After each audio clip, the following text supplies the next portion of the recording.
And welcome to the 8 out of 10 Cats Sports Special, a show about survey statistics, and this week, sport. Did you know, for example, there are 336 dimples on a regulation golf ball, which is why they're so adorable.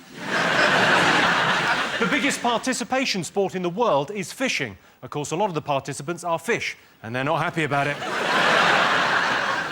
Chinese gymnast Lu Li is the smallest person ever to compete in the Olympic Games. Lu Li was just 4 foot 3 inches tall. Wowee, was the second smallest.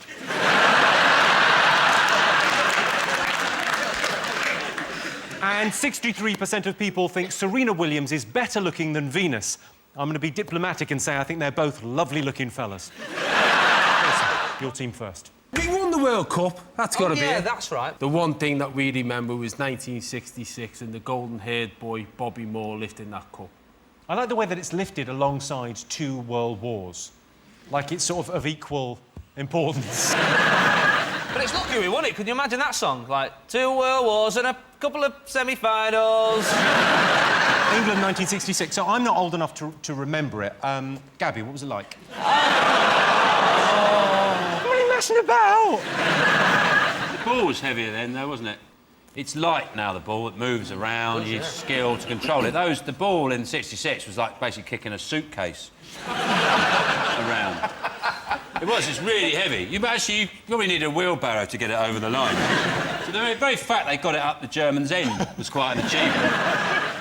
Do you rate our chances for 2010 in South Africa? Yeah, I think, you know, it's a bit of a cliché, but I think this is the best chance we've had. But, of course, that means we won't progress from the group now that I've just said that. But we've got an easy group as well, so... Wayne Rooney is our biggest hope. He's the best English player, and he's also the only man who can grow a beard that's red when his hair isn't. I think that is just, in its own right, that should give him a medal. He looks like he could grow it in about 4 minutes. Oh, definitely. He just goes, I fancy a beard. Have we been practising penalties, though? That's the big... You know what I mean? That is hard, I can't believe when they get to the final... I don't know anything about football, but when they get... You just watch the final and they go, I don't think they spent enough time practising penalties. Surely that happens in a footballer's life. When they're off the PlayStation for half an hour, they go, we should try and kick it a goal. Yeah, but you can't replicate. It's the nerves, isn't it? You know, Denise has performed in front of hundreds of thousands of people. You can replicate it. You can't replicate You can replicate. That's nonsense. And they say that. So you can't represent that intense pressure. What you do is you say to an England player, right, you take a penalty. If you miss, we're going to shoot you. We know the World Cup win 66 is going to be up there somewhere. Let's have a look and see where. Controversially, England winning the World Cup in 1966 only came second in our poll of the most memorable sporting moments. The Queen, of course, was in the crowd to support her countrymen. Sadly, the Germans lost. Sean, Johnny and Gabby, your turn first. What do you like the look of? Fans. Fans, please. The fans, OK. Please. You've chosen the sports fans. Here's a clip to illustrate the question. We are the Diamonds. We come from Glasgow. We're here to play football. Out of our way. With the Diamond side, we come from Glasgow town, and when we're hitting the field, we're never messing around. We're gonna move the ball, we're gonna pass and rush, and if you get in the way, you're gonna feel the crush. The truth can hurt, and the truth is mean. We're the baddest team that's ever been seen. We can't be stopped when we start to play. Talk about the Diamonds, what do we say? The Diamonds.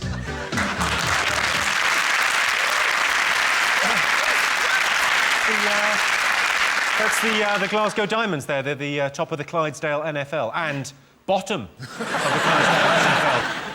OK, your related question is, 11% of sports fans would allow their sporting idol to sleep with their partner. True or false? My sporting idol's a man. I don't want him to sleep with my husband. Oh, come on, treat yourself. Who's your sporting idol? You know, a lot of couples do this. You know, you have kind of fantasy shags where if you meet them, if you both meet them, they're like so far out there that you go, yeah, you're allowed to. So Kenny's was Cameron Diaz, and mine was this New Zealand rugby player. So anyway, I check into this hotel in Melbourne. You mean you went for one that's actually feasible? I like it. It is a very much a possible shag. I got in there and I rang Kenny. I said, "You'll never guess who's in the lift with me. It's Dougie Howlett, the New Zealand rugby player." He put the phone down. I've got an agreement with my girlfriend. If I ever get to sleep with Kylie Minogue, she can fuck off.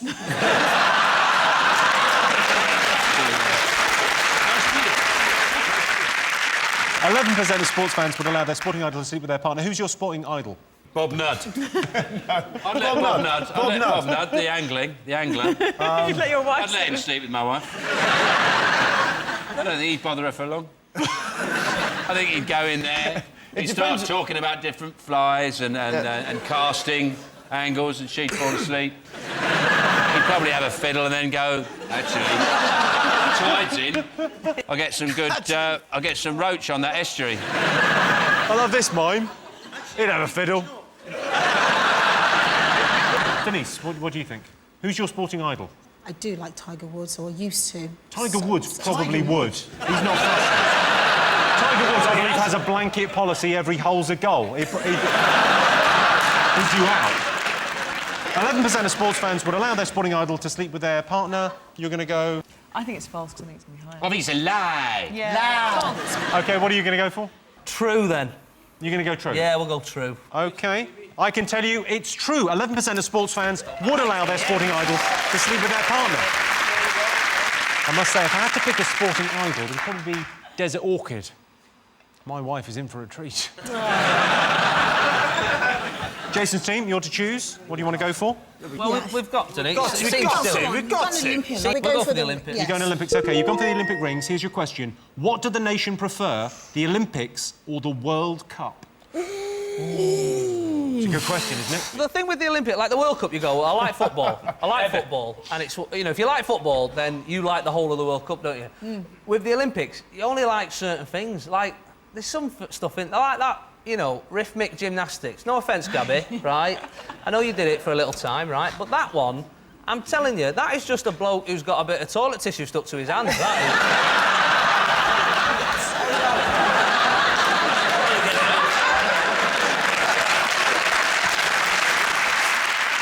The other thing that gets me about the Olympics is that they give away a bronze medal for third. Like, there's gold, yeah? Valuable. Oh, yeah, gold, yeah, gold, lovely. Valuable. Silver, valuable. Bronze, if you had some lying around the house, a thief wouldn't even bother nicking it. Have you got any bronze? I have. No. Someone comes just going to go, I love we've got my that Olympic bronze medalist medal. coming in today. No one cares. You may as well, if you're going to give him a bronze medal, you may as well let him hold a toaster. When they have the Olympics over in the East End, yeah? When they have the van load of medals being shipped over, believe me, they're not going to have to protect the bronze medals from the local hoodies. Worthless. Worthless. You've obviously not seen any of those cash for bronze adverts on the telly. OK, what are you going to go for? What do the nation prefer, the Olympics or the World Cup? Sean? World Cup. OK, you're going World Cup. What are you going to go for? No, I think we've got to go for Olympics. Let's just go for it. Because even if it's wrong, it's right. Yeah. But it will be wrong. I can tell you that 57% of the nation prefer the Olympics to the World Cup. The royal wedding, yeah. Oh, God, what a magical day that was. Let me just stop crying. It's just so... She was so beautiful. The dress came when she came out the thing. She's wearing a dress. Oh, no. It was a lovely day because the M6 was really quiet. I just took advantage of the quiet roads. Did neither of you watch it? I watched it, yeah. In the nude. It's my little protest. It was one of the most boring things I've ever watched on TV. Oh, come on. It was? What do you Why? mean? No, come on. My girlfriend made me watch it. The whole family came around and I was bored. Did anybody here seriously watch it? I just don't get it. I watched simply it. don't get it. We celebrated in quite a big way in my house. We got a McDonald's breakfast. And we watched it in bed. It was pretty good. You get the McDonald's delivered to your bed? You reached those dizzy heights? I got a butler.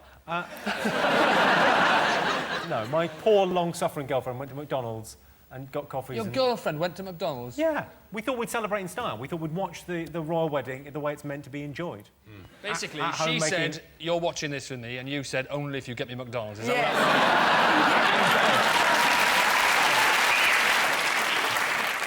It was one of those things where not only did I hate that it was happening, but I hated that people were enjoying it. And I hated seeing happy people buying crap and thinking... They waved a flag for 2 hours and then they binned it. 140 tons of crap. That no one knows where it went. I reckon Nick Griffin just went around in a transit, just grabbing all... He's just at home rubbing Union Jacks on himself now. Flossing with bunting like that. Are you a romantic, Kate? Did you enjoy it? Well, I think so. I mean, it was the first time in, what, 350 years that someone outside royalty or aristocracy had married into our royal family. I think they genuinely Well, let's face it, the gene pool could use a little chlorine at that stage. Yeah. But now it's Pippa, really, that the focus is on. Well, Pippa, I don't know if you're aware of this, but Pippa has a bum. Worse than being outshone by your sister on your wedding day is being outshone by your sister's arse. That's just so much more upsetting. Not the rest of it, just her arse. But that was the best thing about it. Well, the rest of it was just... Because I don't understand the rest of it. It's better than getting excited about whether he's going to kiss her a second time. Hang on, is he going to kiss her? He's going to go for it. Is he? Are we going to get... The commentator was going, are we going to get 2 kisses? Are we going to get... Of course you were, because the crowd was shouting, kiss her, kiss her. He was just under pressure when he was bullied into it. If they'd been shouting, whip her dress up and show us her chimney, he'd have done it.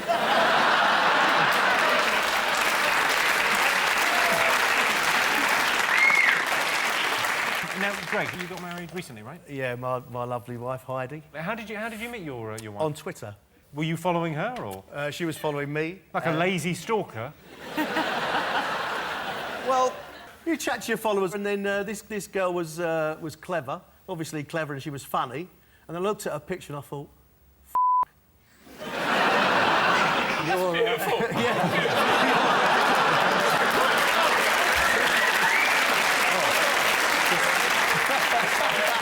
not an opera. That is... I looked at her. Hell. Did you sell it to Hello or OK or anything like that? oh, yeah, hello, yeah, and the honeymoon. As soon as you get hello involved, everyone seems to want to discount your wedding and your honeymoon by a serious percentage, so it seems silly not to. And if you ever want to remember your wedding, just go to the dentist. It's a win-win. Oh, I've got to get a root canal, but no, what a lovely day we had. Perfect. Kate, did you get married as well recently? I got married in December. And now you're knocked up. Oh. I know. He works fast, yeah. Does he? Well, never mind. How did you meet?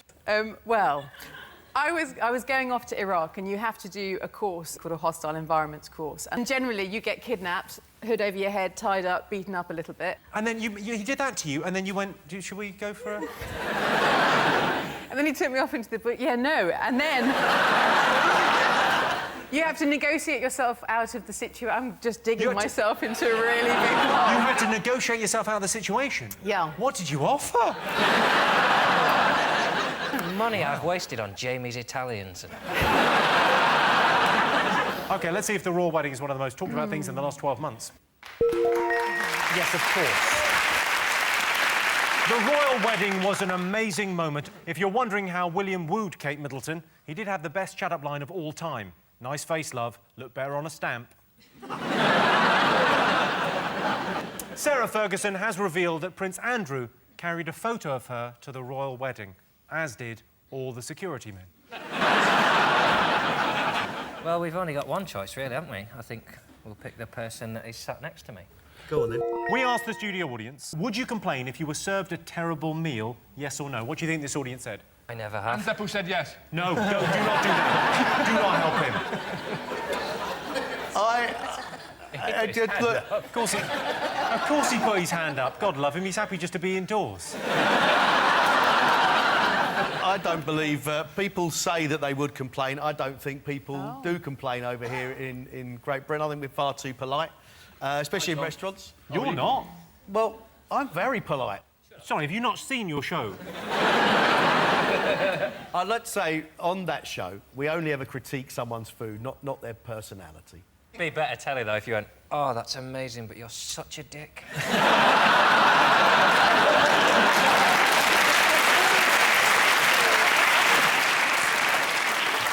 What's the worst thing you've had on MasterChef? What's the worst? I think we had a fella who happily roasted a quail beautifully, and for reasons best known to himself, stuck it on top of a chocolate cake.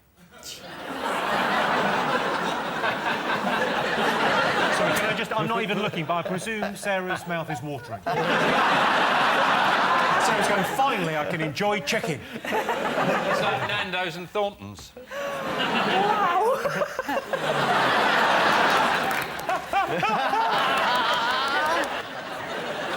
Sean, have you ever complained in a restaurant? I always complain. But at what point do you complain? Because you can complain and then you worry about what's going to happen to your food when it comes back. Yeah, you can. I complain, but I never eat what they bring back, unless my complaint is this hasn't got enough spit in it. Something's not right. I don't see why. It's a real... That's why service is in this country, and that's why food is in this country. Ooh. It's getting better. Ooh. But generally, if you go to a service station in France or in Italy or Spain, just so the level of food that everyone can experience, is you can have great food. You go to a service station in this country, the food is virtually... It's like being in a lab with some horrible experiment with sausages and Jif or something. It's just... I agree with you that food at the basic level, when you really want it, when you're starving, is rubbish. Whose rule is it that we had to put sandwiches in a fridge? Yes, yeah. You know, they don't have sandwiches in a fridge in Spain, and they're not all dying of warm sandwich disease. And more importantly, who's the person, when they're making the sandwiches, pushes all the cheese to the front?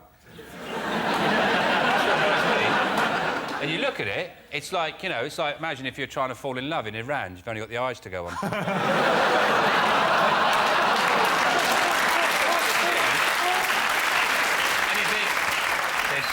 There's loads of cheese in there, and then you open the sandwich, and there's just like a little cheese hill going down to nothing. I once bought a baked potato in a big food hall in Australia, and... You travel for lunch, don't you? I was in Australia and I bought, I can't remember where, and I bought a baked potato in one of those polystyrene things. I opened it up, and as I was eating, there was a piece of shelving bracket. L-shaped shelving bracket, I swear to God, in the baked potato, and I took it back to the bloke, and he goes, you know, that's nothing to do with me, mate. And I pointed behind him, and there was literally a shelf of that behind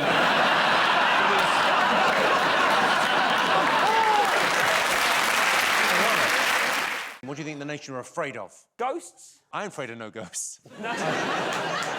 Not compelled to say that. Do you believe in that? Do you have any sort of... No, I don't. You do, though, didn't you? I mean, there's bits of it that I believe and there's bits that I don't believe. You know what I mean? Do you believe in ghosts? That bit? No, I believe... If there was ghosts, then it'd be overpopulated. There'll be ghosts everywhere. You know a stopped clock is right twice a day? Such a good point. It's a good... But there'll be loads of them. If there were ghosts, there'd be ghosts everywhere, yeah. All over the shop. I'll tell you what, right? I've done a ghost documentary years ago, and I stayed at this fella's house. He's an old geezer called Fred. He lived in this place called the Rams Inn. Yeah. I had to stay there one night, and he reckons that there's a certain ghost called an incubus. Incubus. Incubus. What? Incubus. You heard of this? It's a ghost that tries to have sex with you. Yeah. And then there's a succubus. Yeah. Succubus, yeah. Yeah, I think that's self-explanatory, that one. But yeah. But yeah, no one tried to do nothing to me, so I was pretty... Insulted. They weren't interested in me at all. What you should have done is I creeped in and suck off Fred and really... Great prank, Rob, great prank. Oh, we're right, laugh. I just sucked Fred off, he feels a ghost. Quality. Lads. Yes, oh, the geezers are not out in the Come here, Fred. Yeah. Who's running in now, Fred? Rob and Joe, ghost hunters. Are you scared of death, Jamali? I nearly died not that long ago. When I was in Bangkok and I got measles and my lungs hemorrhaged. And so I was coughing up blood. My mum never got me vaccinated. You were not vaccinated? Bro, this is what happened, because I remember, because they were saying to me, have you been vaccinated? And I was like, I don't know. I rang my mum, and I was like, Mum, did you vaccinate me when I was a kid? And she goes, ah. So we had to... So we're like, oh, wow. There's 4 of us, and only 2 of us were vaccinated. My mum ain't a nice woman, man. What? 2 of your siblings would disagree. I'm not afraid of death at all. What? Just thought I'd put it out there. Why aren't you scared of death? Because I think the wake situation is quite exciting. When I was 6, I stayed in a bed with my dead granny. What? Yeah, so it was a wake, and you... It was a wake? Well, she's not dead then. It's called a wake, and so after the person dies, before they go to the church and get buried, you have a wake. Yeah, we're not awake, is. Okay, well then why is this such a surprise to you? Because you were 6 and you slept with her. Yeah, Sometimes we don't sleep with the corpses. That's the only difference. I think people have been talking about Guy Fawkes Night. Did you go to a bonfire? No. I don't really like fireworks. I think they're like looking at views. Just boring after a while. Yeah, views. Yeah. I mean, the whole eye is overrated as far as I'm concerned. You don't like views? But listen, you go out and then you've got to look at the fireworks and you go, this is great. And then 3 minutes in, you think, I'm bored now, I'm cold. And then you're stuck there. Sean, is it a big night in your house? Do you do the bonfires? Yeah, I like the bonfire thing. I mean, I had to take the RSPCA's advice quite seriously because they said you should check under your bonfire for sleeping hedgehogs. And I couldn't find any, but luckily I had some in the freezer. So.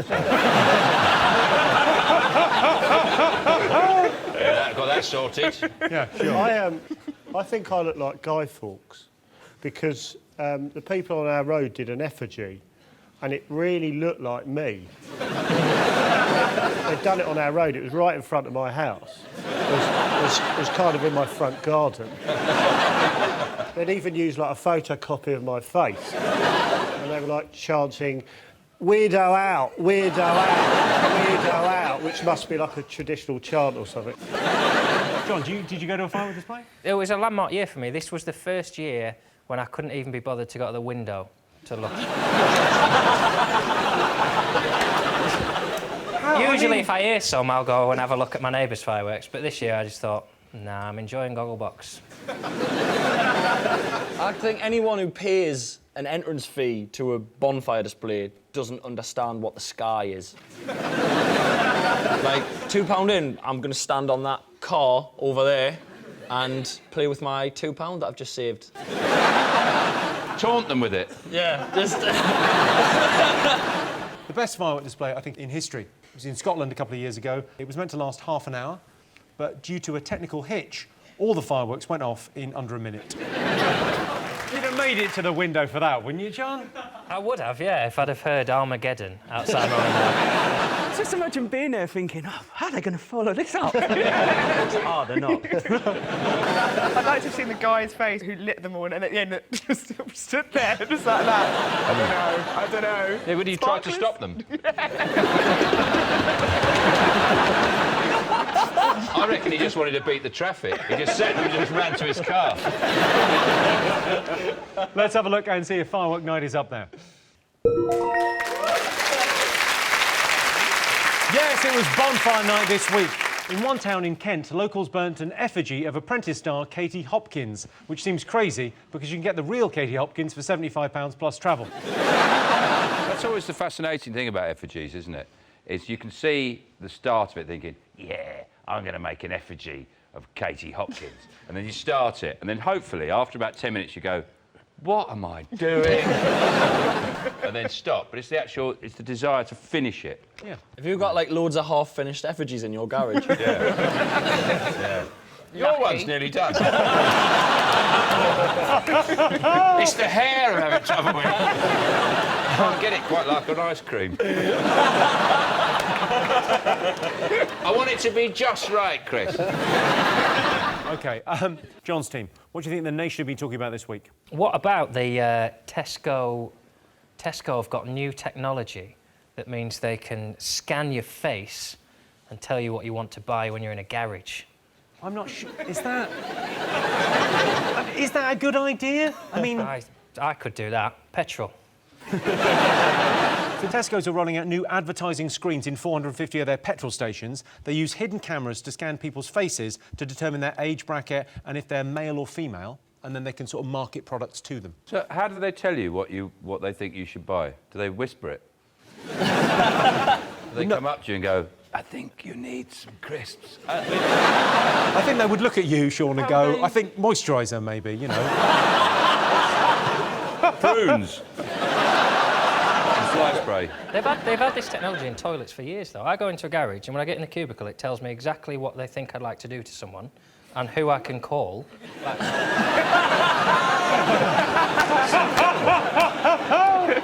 Alex, you used to work for Tesco's. Yeah. Is this a good idea? I was a heartthrob on the tills back in the day. Heartthrob on the tills? Yeah, of course you were. where you were just on the main tills? Yeah, I was on the tills. I mean, I'm crap at shelf stacking, so... tills is the only place they were going to put me. Imagine the till might be a bit hit and miss as well. But I think I was the reason why they brought in self-scanning. The long game of it is to get to improve shopping experiences around the supermarket, and I don't think it's going to make much difference. If they want to make shopping better, I just think it's simple. Just make a shopping trolley that adults can sit in. Who's going to push you around though? I'll just ask someone. I'll just sit there until someone pushes me around. Or you could get a baguette. And punt around the supermarket. A couple of them. Yeah. Sean, have you ever played a video game? Are you... No, I don't see what's wrong with conkers, really. How could you not have a better game than that? And you don't need a queue. Nobody ever stood round a conker tree at midnight going, the big one's going to drop. Look at it, it's going to go. I'm getting it. Well, I always wonder about computer games. You know, in a computer game, if you walk into a wall or something, he goes, "Ugh."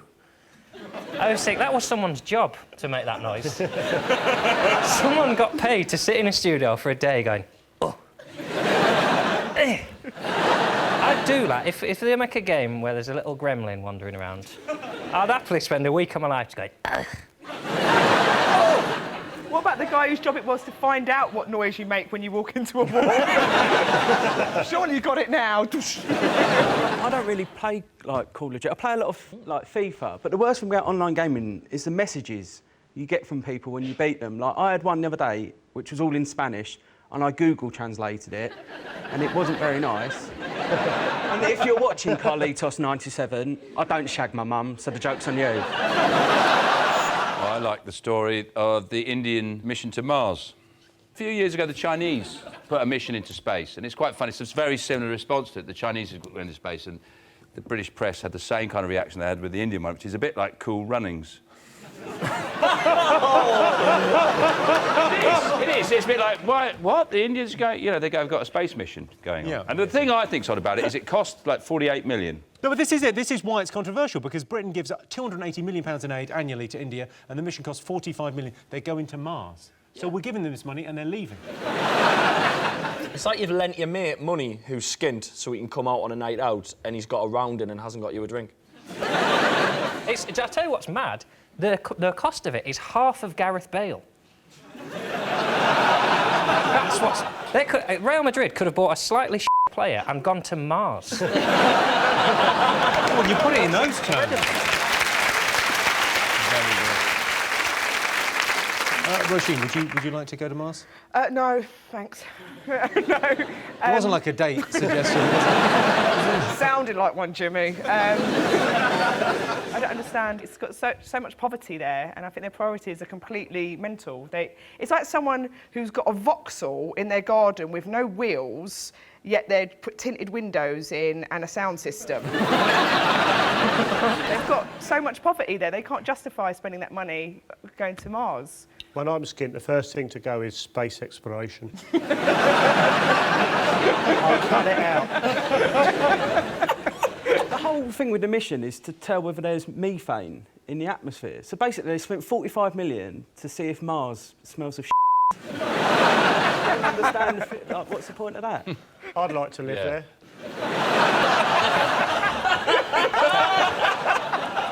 Joe, over to you. I'd like to be the first person to live there. It'd be brilliant, because you'd probably get a house with quite a big garden. Big enough for a trampoline. I don't think you need a trampoline there. I think it's bouncy. Oh, that's why I want one, mate. Go well, I'd run a small business. I'd start a pub. And I'd call it the Mars Bar. It's a proper joke. One proper joke. Top 5 greatest Britons. Sean, Patrick, Kevin, you're to go first. Who's the greatest living Briton? Susan Boyle. People give Susan Boyle a hard time, but I think she's a good-looking fella. I think she is. They're doing a film of her life as well. Are they? Yeah, and I thought, how interesting is that? The first 40 years is just her feeding cats. I think she'd be a perfect replacement for Michael Jackson at the O2. No, honestly, because now that, you know, Michael Jackson's cancelled, they've renamed the O2... Cancelled? He died. No, he didn't phone up just for a sec. No. By the way, I'm just about to die. I don't think I can do the show. I can tell you, Susan Boyle, the public didn't vote for her. No, but... Have another guess. Tim Berners-Lee, the guy who created the internet. If you invented the internet, it must be rubbish. There's no websites are out. Well, there's nothing to do on it. It's not even got cinema listings. There's nothing to do on the website. Not when you're the first person. It's like the bloke who invented the phone for the first time. Like, you know, Alexander Graham Bell. Who did he ring? How did he know it worked? Surely, if you invent something, you can always invent another one to go with it. What, invented two? I think he invented 2 phones at the same go. Yeah. So Jason...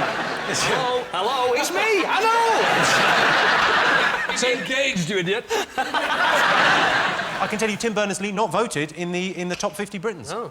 On the computer theme, I just found out Stephen Hawking is British. I never knew that until last week. I could never place the accent, I suppose. I read that he went to Stringfellows. He likes Stringfellows. In 2003, Hawking reportedly visited Stringfellows. That must be weird if you're in the booth next to him.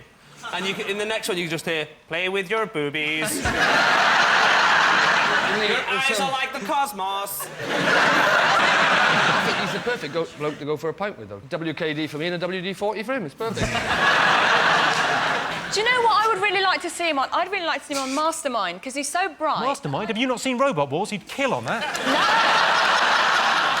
It's got to be somebody else who's revered, like David Beckham, for example. Because he's one of those people who I always put together with Stephen Hawking. I always think... Because everyone has a... Look, you're giggling already, because he's like... Everyone goes, oh, he's stupid, isn't he, David Beckham? You're like, well, that's not what he's famous for. He's famous for being brilliant at football. Nobody goes, oh, Stephen Hawking, he might be clever, but I'd piss on him in a race. You know what I mean? So... Yeah, I don't think Stephen Hawking would sell as many underpants as David Beckham, would he? And the other thing about David Beckham is he always advertises foreign stuff, doesn't he? He always advertises, like, police sunglasses, Dolce & Gabbana. Why doesn't he do, like, Aunt Bessie's Yorkshire puddings? These are lovely. It's a bit like my Michael Jackson voice. These are Yorkshire puddings. You just take them out of the freezer and... Shamon! Yeah. Yeah.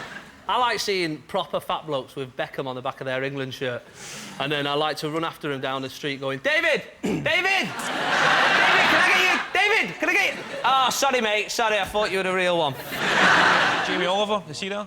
Because he's good work for the schools. See, I feel sorry, because when I went to school in Glasgow, the highlight of the day was eating junk food at lunchtime. And I was always the kind of fat guy that would bring in a note to PE, like, please excuse Kevin from volleyball. He's f***ed off the Gregs. So... what I'm saying is the guy's effort is pretty commendable, whether you like it or not. Yeah, no, I think so. I got really upset with those, as a mother, with those mums that went and fed fish and chips to their kids through the school gate. In sort of, what's the word? Rebellion. Photo opportunity? Because it was like, well... my kid's going to die of obesity. By the time he's 14, that'll learn that, Jamie Oliver. But it is weird, because I've read, like, people were saying, oh, he's only doing it to become famous. Like, if that's a byproduct of doing something nice and good, then so be it, you know what I mean? If the bloke who invents the cure for cancer wants to name the cure after himself, no one's going to go, big-headed prick. You know what I mean? Mumps. Do you know who discovered the mumps? No. Who? Have a guess. Dr. Mumps? No. It was actually discovered by Dr. Gonorrhea. He was saving his name for something a bit more serious. I can't waste my name on a little red lump. Something that rots the cock.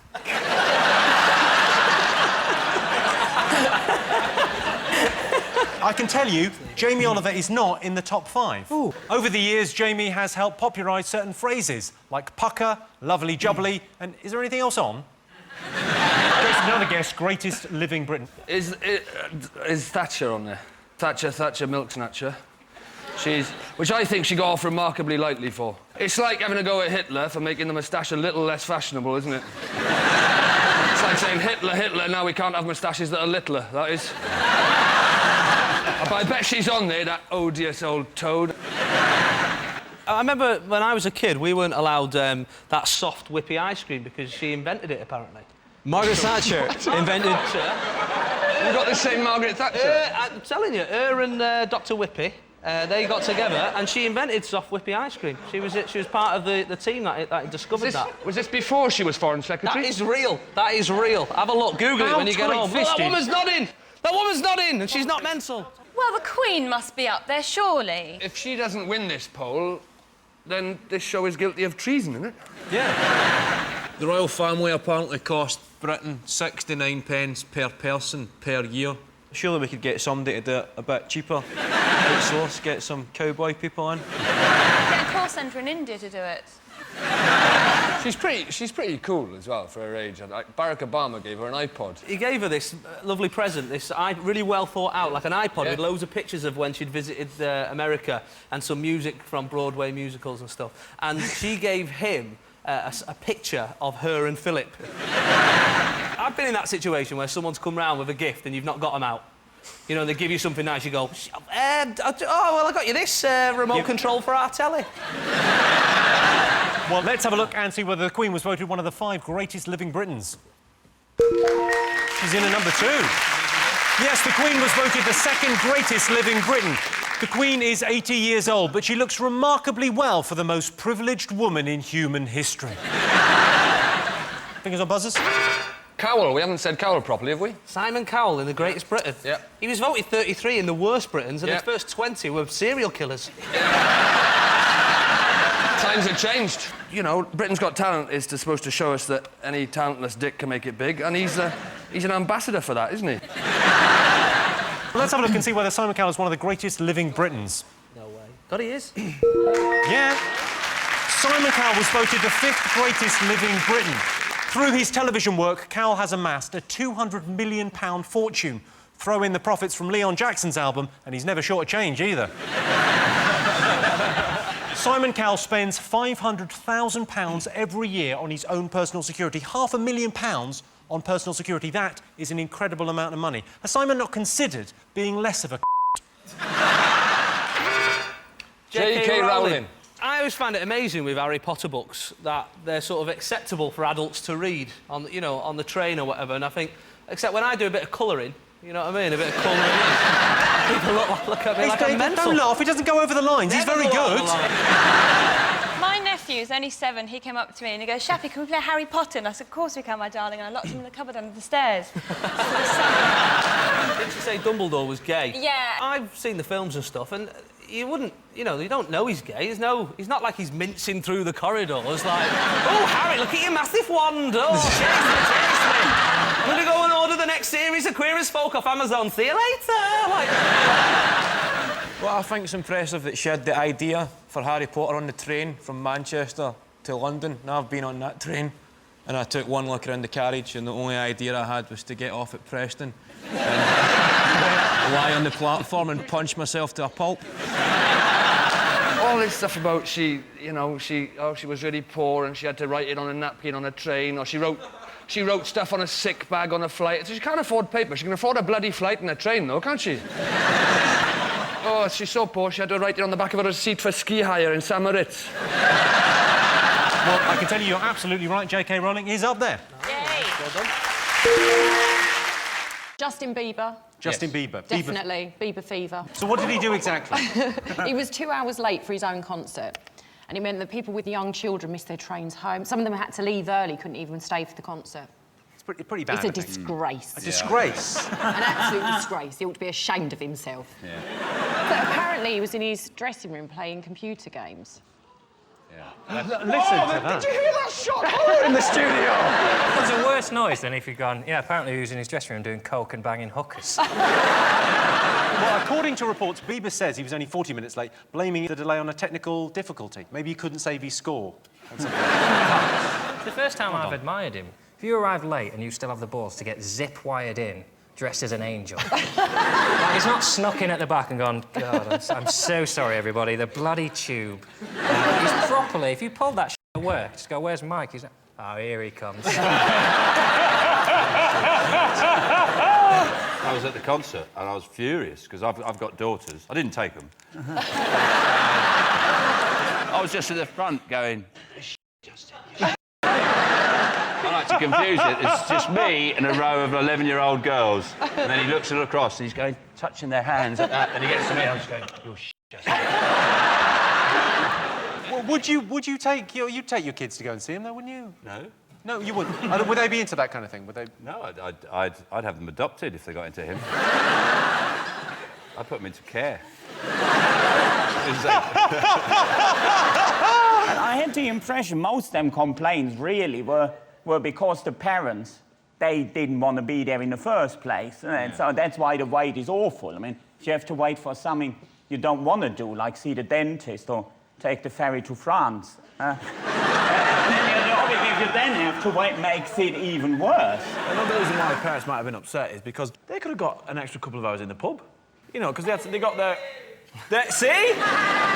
We've got some Beliebers in the house. Because that's what he calls his fans, isn't he, I think? Beliebers. What? Are they Beliebers? Beliebers. Nick, would you describe yourself as a believer? No. Because I'm not a believer. I know. Yeah, no. I wouldn't... No, but, I mean, he calls his fans Beliebers, but I just call my fans Jean and Tony.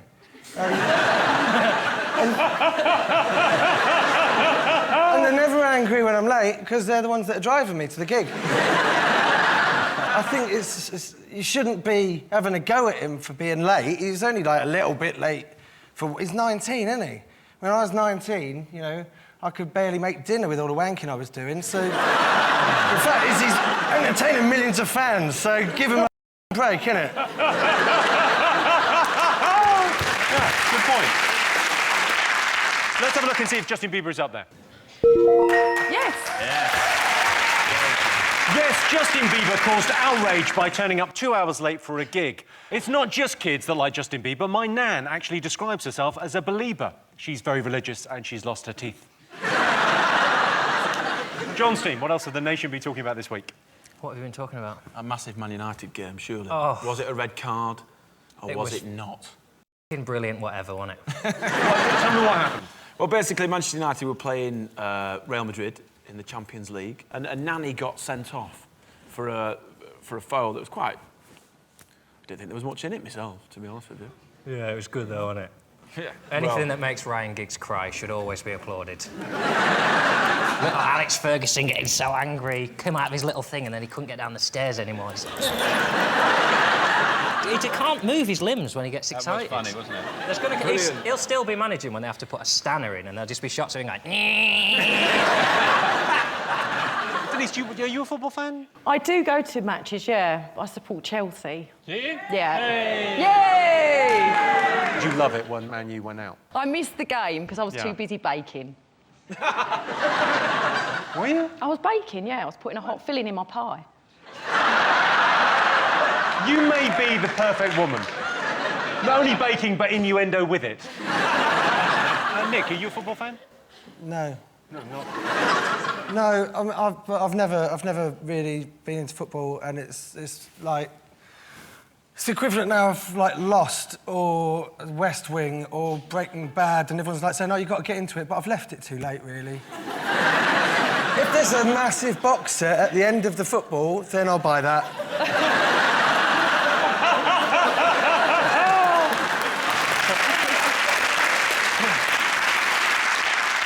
Well, Manchester United against Real Madrid is not in our top three. But Roy Keane claims the writing's on the wall for Wayne Rooney at Manchester United, but Rooney's not worried because he can't read it.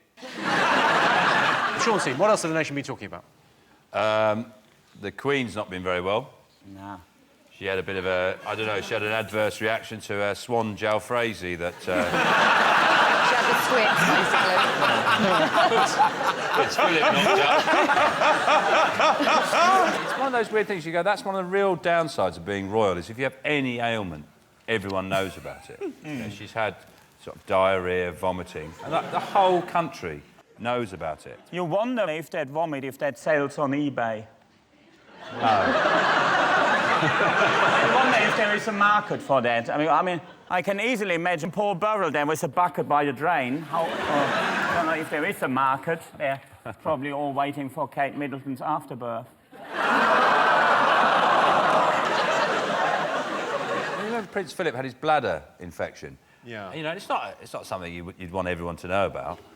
And he's in a private hospital, and they pushes the news on, and the news is from outside the hospital where he's got a bladder infection, and everyone's talking about your... You've got basically got the most famous bladder in the world. And you get to the point where the Queen, I was expecting to see, like, you switch on the news, you know that guy, Peter Snow, at the elections, he's got, like, graphics of the Queen going, and the infection would have come into the stomach here, causing an expulsion here, later leading to more expulsions from this angle here. You know, just big graphics and, like, a plan of the Buckingham Palace, you know, saying that she would have run through this door here. To get to the loo. We don't think she would have made it all the way. The butler would have held her hair back. But that's what you do, though, in general, isn't it? When you've got an upset stomach, you kind of go, I'm telling you.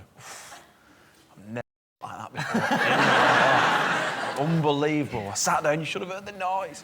Now, does the Queen do that? I imagine she's very dignified. She comes out and goes, one would give that 10 minutes if one were one. But she's got like 400 toilets in her house. She wants to try having the in a house where there's one toilet and your flatmates won't go to the bloody shop for you to get toilet paper. I imagine she wipes her arse with Andrex puppies as well. Run away, go on. She doesn't do that. She doesn't. She's got someone to do that for her. I bet someone wipes They get someone to do everything for them. They've got someone to take their condoms off. Whipping. When they've had sex, they got someone comes in, they go, I'm not touching it, you take it off. Is it the trial of Michael Jackson's doctor? Dr. Murray is accused of being responsible for Michael Jackson's death, which is odd, really, considering that Michael Jackson, apparently, in his house, he had 4 gallons of anaesthetic just stored in his house of serious, you know, like medical anaesthetic, which is probably enough to put Louis Spence to sleep. That's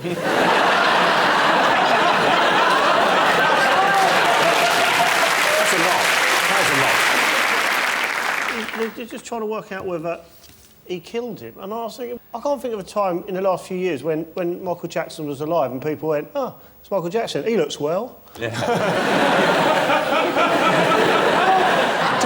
To be fair, though, he hasn't looked himself since 1984. How do you tell a man he's ill when you go, you're right, Michael, you're looking a bit pale? He goes, thank you. Well, I was thinking, before he died, his whole life must have flashed before his eyes. And his last thoughts must be, who's that little black kid singing my song?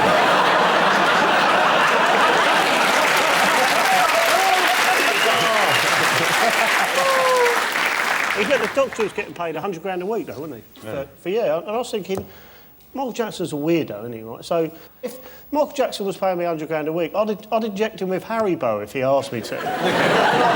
Yes. But if he's getting that much, if he was getting that much, surely there'd be an incentive to keep him alive. Yeah. Well, he does go on a bit, though, doesn't he?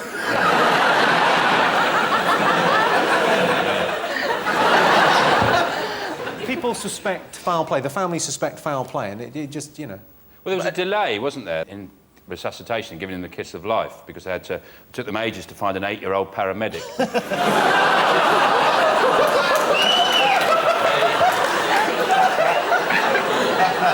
I love it. I suppose that's it, because you have to hold the nose while you breathe into the mouth, don't you? So that, obviously you don't want... Right, okay, well...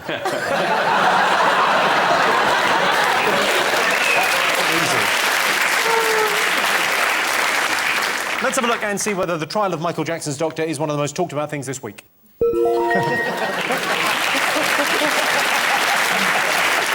Yes, the long-awaited trial of Michael Jackson's doctor started this week. Make no mistake, Jackson's name is going to be dragged through the mud at this trial, but when all is said and done, Michael Jackson will remain my absolute favourite self-mutilating, mentally unstable, virtually bankrupt, suspected paedophile junkie of all time.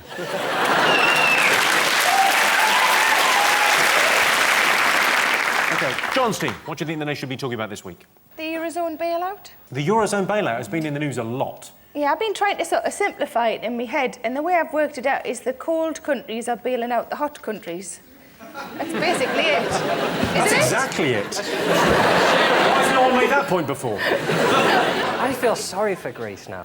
There must be a Greek finance minister whose job now must just... He's just given up. Flippers. Surely. He's just adding up. It'd be like when a relationship is clearly going to end and you know you're going to get dumped, so you just spend all your time doing things to prepare for being on your own. Like, if you said to the Greek finance minister, what's your sort of average day now? He's go, well, I have a tub of Haagen-Dazs for breakfast. You spend the rest of the morning watching YouTube videos of cats and dogs sleeping on each other.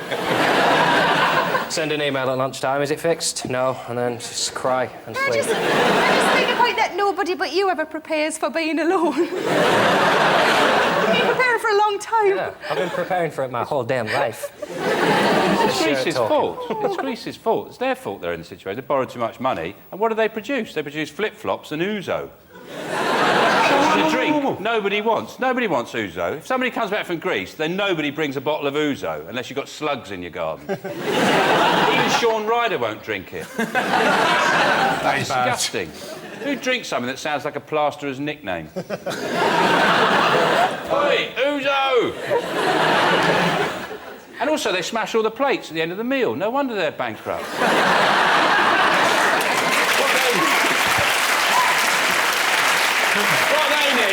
What the bloody Greeks, they need some fairy liquid and do some washing up. Yes. What was your if you had to narrow down like a one favourite moment from the Labour Party conference, Sean? Or maybe the bits. I tape it and watch it back again. And I've got on replay Ed Miliband's mouth going. Because he does something. It's weirder than Rio Ferdinand's mouth. It's like his mouth's doing some kind of breakdance move. He says something like prosperity, and his mouth goes. Well, yeah. Okay, let's have a look at him. Let's have a look at the. Do you think he would benefit from your kind of... Because people think he's boring. Do you think maybe if he didn't do his shirt up properly, grew his hair out... This is properly done. It's fashion. Well, if you want to catch your death, it is. That's a very old thing to say. Catch your death. John was going to do that, but someone told him to put a T-shirt on. Do you know how it was? Because it was down to there, and then a member of production team... Careful, said, ladies. Careful. Chicks dig a T-shirt, Ollie, that's all I'm saying. Chicks like a man who's warm. Have you ever been lower than that? Have I ever? Yes. Yeah? Yes, I have. Yeah, Wow. I got it. I didn't mean that, I meant the shirt. It pays to advertise. I think I am showing quite a lot. I look like You didn't get that waxed for nothing. You look like what, sorry? Jordan. Kind of with slightly... You look a bit like Jordan, yeah.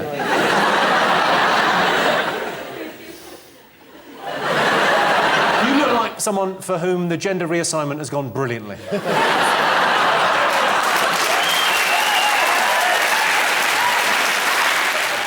I think it's that footballer, Tevez. Am I saying his name right? Yeah. What about the footballer, Tevez? I really don't know anything about football, but I think he's You don't really need to say that twice. He's really expensive, and he refused to go on in some big match. And there was some sort of row, and you saw him being like, well, I'm not going on. Which I kind of liked, the kind of thought of like an obnoxious, because I love an obnoxious pop star. You know, like It's the pop sort of stars thing that make people Axl wait. Rose would do. Yeah, I love that, like not going on yet. Axl Rose shouldn't have to go on because he's not a footballer, so... It's a good point, well made, Sarah. I can't argue with that. You're on £200,000 a week, and your boss says, you won't do half hour for us, would you? Yeah, exactly. You can't really go, no, I don't want to today. I'm not really asking. Can you go and definitely do... I don't see why he's still here. He's been in the country 4 years, and he wants to leave. That's his big thing. He didn't want to play because I don't want to be in the country. I want to go home. I can't speak any English. He's been here 4 years. The only words he's got to learn is, like, kick, goal. Like, the Spanish for goal is goal. The Spanish for football is football. Like, it's not like we're asking him to learn Sanskrit. He also said it was a miscommunication, didn't he? He said it because what he actually said was, "OK, boss, where do you want to play?" But because of his accent, it came out like, "I hate Man City. You can piss off, shove out your piece of shit." That's an accent thing. It's just a dialect. Well, because he's from the What he Catalan actually region. said was, "Ke." Do we know why he didn't go up? Like, why he just refused? Was it just... Had he just realised that football's a bit Okay, thanks, love. just one like, yes. Finally, someone said it.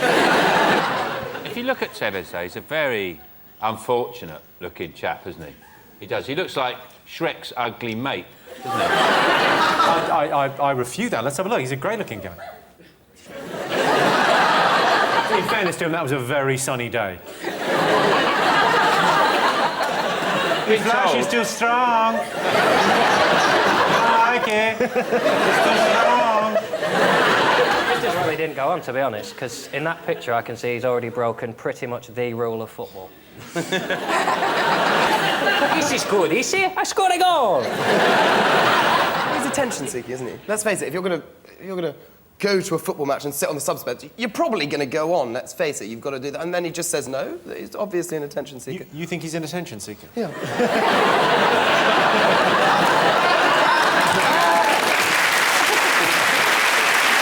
He's obviously an attention seeker.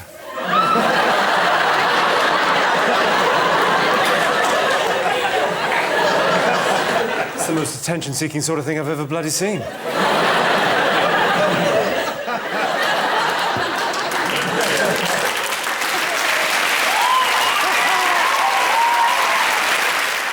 If you mean by what have people been talking about, do you mean what forums have been going crazy about? Disney have only bought Lucasfilm, and that means something to some people. Fortunately, those people don't leave the house, so if you don't go online, it really doesn't affect you. It's peak heroin, Star Wars. That's all it is. They just prolong it because nerds are just like, I just need it. I just need one more space film where someone gets zapped. Oh, shit. Were you a fan of the Star Wars franchise? No. No?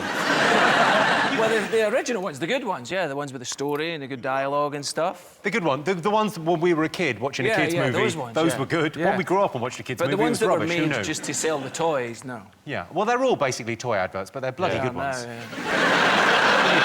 those people say I've never seen Star Wars. I wouldn't say I've never seen them, but I've just never watched them. They've been on, and I've just gone, nah. I don't actually watch it. You never really I paid understand attention. that Darth Vader is Luke Skywalker's dad. Spoiler alert. But he wasn't around when he was growing up, and that's why he dresses like that now, because he's in Fathers for Justice. He's trying to see his son. Do you know what else is weird, though? Like, when they make prequels, and the weapons that they have in the prequels are better than the ones that they have later. That's just really weird. Are you not excited by this? Well, the only danger is that Lucasfilm own the rights to Labyrinth, and if they remake Labyrinth and ruin it, by which I mean don't cast me in every role, there will be deaths. Not the rapper, Labyrinth. No. He's a douche, right? Is he? He's more of a singer, but he's all right. Oh, is he? Is he not a rapper? I'm on TV, he's lovely, yeah. Oh. But you could start a proper rapper war. I could do that. I could start a war. I could do it more directly. Go on then. Just look down the lens and say, oi, rappers, suck my balls. Except you don't have to suck my balls. I'm more of a singer anyway, You're a singer. so... What's a rapper, then? Rapper's just, What's a rapper? What's a rapper then? He's in his cardigan there. He's in a mug of chicken. I feel I need to know. Tell me about this rapping you When does a rap become a song? Are you serious? Sort of. Do you know the difference between Jay-Z and Beyonce and what they do? I know the difference Well, enough one's to a know. mummy and one's a daddy. This is So awful. if I say, like, I went to the shop and got some chips. You can't get chips from a shop. Isn't it supposed to rhyme anyway? Chips and shop don't rhyme. Yeah, exactly. Oh, Yeah. that's only the first Go on, line. get the next line out, go on. Go on, you went to the shop and bought some chips. Yeah, then I got some ketchup and other dips.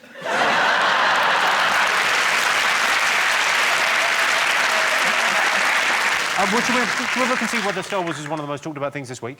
Yeah. Yes.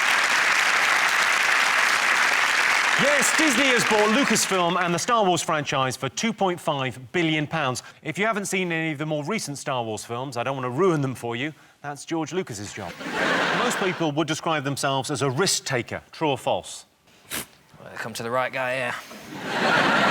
Loosen your cardie. Tell us what you think. Are you a risk-taker? I mean, this cardie was a risk. Green with grey. I did it. I don't know. Do you take... Risks are bad, aren't they? I got on Ryanair this summer. I'm not doing that again. I don't understand why you have things like flight mode on mobile phones on planes. Just turn it off. It's 2 hours of your life. Just don't take the risk.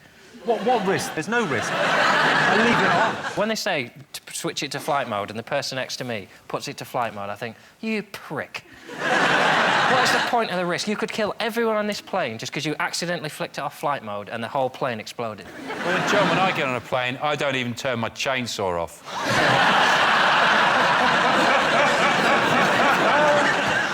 Holly, you've taken a risk, didn't you? You jumped off something, didn't Yeah, you? I jumped off a 40-foot pier and I broke my arm, so I'm a risk taker.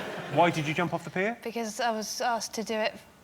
So who asked you to do it? Why did you? Well, it was part of this Worthing Birdman where you have to go and try and build yourself some sort of homemade aircraft with which to fly off a... I mean, that's two words that should never go together. Like homemade and condom, that should never go together. Cling film. Cling film. I'd say a Snickers wrapper, but anyway. Snickers wrapper, you're optimistic. I might have a nut allergy, it's not worth the risk. Biggest sign you're lonely? I always say, Jimmy, you're never alone with a good I'm sorry we're asking this question, but yeah, biggest sign you're lonely. What? I'm fine. There's a big difference between being alone and being lonely, all right? So sometimes I'm on my own, and I'm all right. I'm all right! So everyone would stop asking me and just come round and ask me. Is the biggest sign you're lonely setting up multiple accounts on Match.com and then asking yourself out on a date? I know someone who did that. John? The biggest sign you're lonely is probably if you use, like, the voice recorder on your phone, and then you, like, modulate it to sound more like a woman, and then you're like, oh, you're really sexy, Bobby. That's probably a sign, maybe not the biggest one, but it's like one of three that you need to talk to people. Yeah, you definitely need to talk to people, and they need to be trained professionals. OK, biggest sign you're lonely. What do you think, Sean? Well, I just think it's a tragic thing for anyone to experience, and I don't think we should be making jokes about it. If anybody had that reality in their life and they're watching the show now, I'd feel very sorry for them, because they'd feel like everyone was laughing at them and they're all alone, not able to enjoy a bit of company or something to take their mind off the loneliness that stalks their every waking moment. And it tolls like a bell in their head. When they think about the friendless, empty wasteland of their life. Lawn creatures. Yeah, but I know he watches it back on his own. OK, what do you think? Just sitting in the pub reading your own book quietly in the corner there, you know. I'm going to give you a point for that, because the biggest sign that you're lonely is drinking alone. What was that, John? Did you hear that? That was instantaneous, that reaction. One of the coolest things you can do. Well, it sort of depends, doesn't it? There's a big difference between treating yourself to a glass of rosé on a sunny afternoon and sucking the alcoholic hand sanitizer out of a plastic dispenser in a hospital car park at 4 a.m. OK, best thing about a British holiday? Is it the fact that you can take as much shampoo as you want with you? I go on holiday, when I go to Cromer, I'll take a big tub of shampoo, like that, big thing of it, and I'll open it up in the car. Nobody stops me. Nobody wrestles me to the ground. Put my hand in it. Oh, it's shampoo! Oh, look how dangerous I am. What are you going to do about it?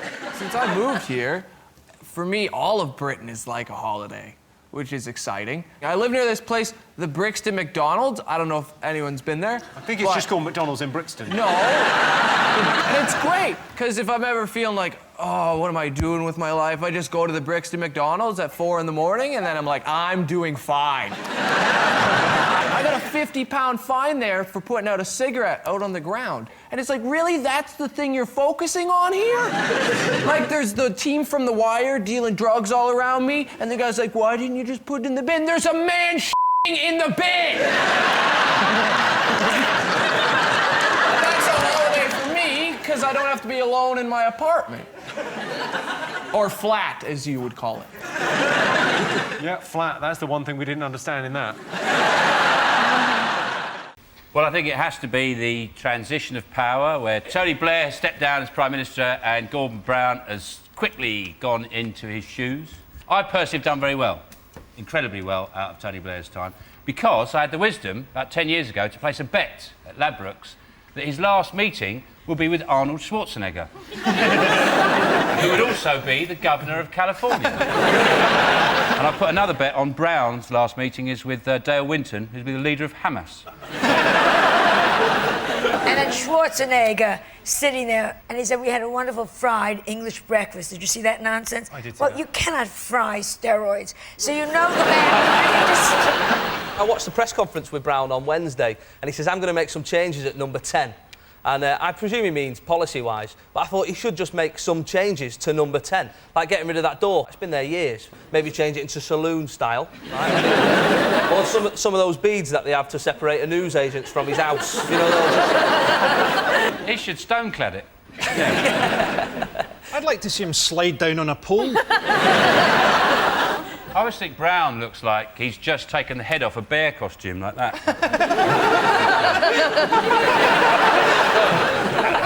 He's only got one eye. Well, only one of them works. If you're going to start making people in charge who've only got one eye, why not go with the legend that is Columbo? How good would he be in Prime Minister's Question Time? Just one more thing. Mr. Cameron, my wife's a great fan of yours. I thought it was so wrong of Tony Blair to go out and say all his problems are based on his big mouth. I mean, you don't call your wife that in public. He's been called Bush's poodle. I know that when they do play Frisbee together. Bush said, I've heard he's been called my poodle, but he's bigger than that. What, he's like a labradoodle? You've got Gordon Brown, you've got Tony Blair. Who looks better naked? Both mingers.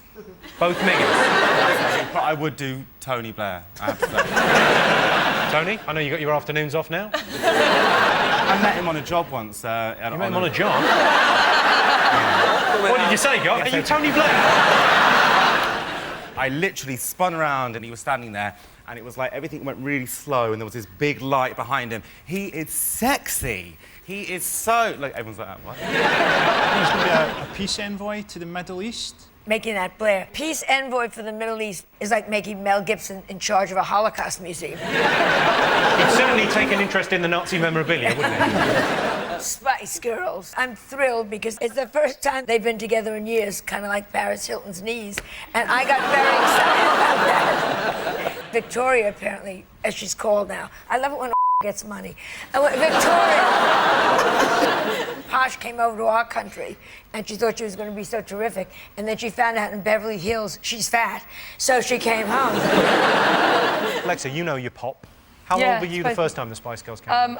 11 or 12, that first year of school.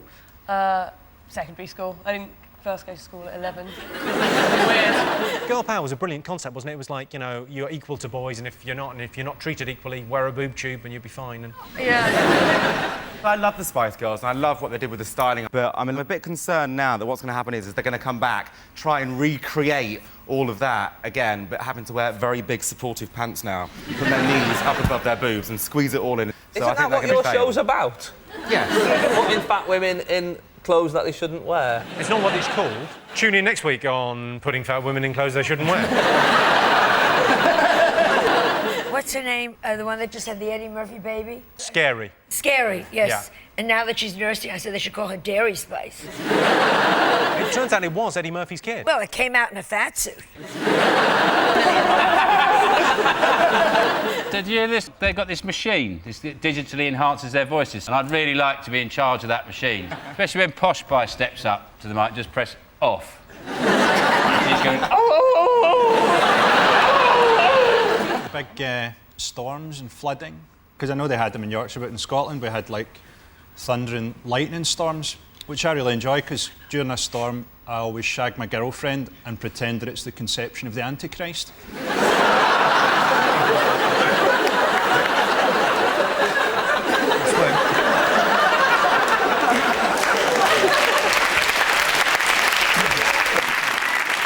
I really hope she doesn't watch this, especially because she's pregnant. The thing I like about the reporting of the floods is there's always someone in the high street with a canoe. My question is, where's he getting the canoe? Just nip into boots. Oh, you haven't got a canoe? Fuck you. There's a lot of people in Yorkshire who won speedboats on Bullseye in the 80s. For years, you know, everyone thought they thought, oh, OK, he's a right prick, he's got a speedboat, but now who's the winner, eh? Tom Cruise has been banned from Germany. He's not allowed in Germany to make this new film. I don't know, something about the Second World War, the littlest Nazi or something. Yeah, you should be careful. He could be here. Everyone should look under their chairs. That poor wife that never speaks. Watch her eyes. She's always blinking. SOL. Help me. Help me. And he's not allowed in because he's a Scientologist. In Germany, Scientology is not recognised as a church. It's seen as akin to Nazism. I got a little bit angry about it at first, and then I thought, do you know what? It's a made-up religion, and us Jedis, we do not get annoyed.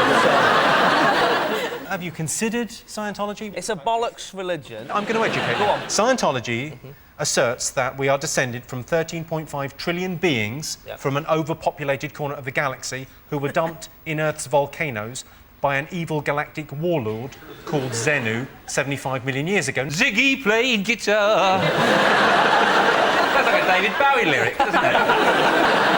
It's just mental. I mean, there is absolutely no logic to it whatsoever. Yeah, but if it keeps them happy, who cares? It's when they come after you.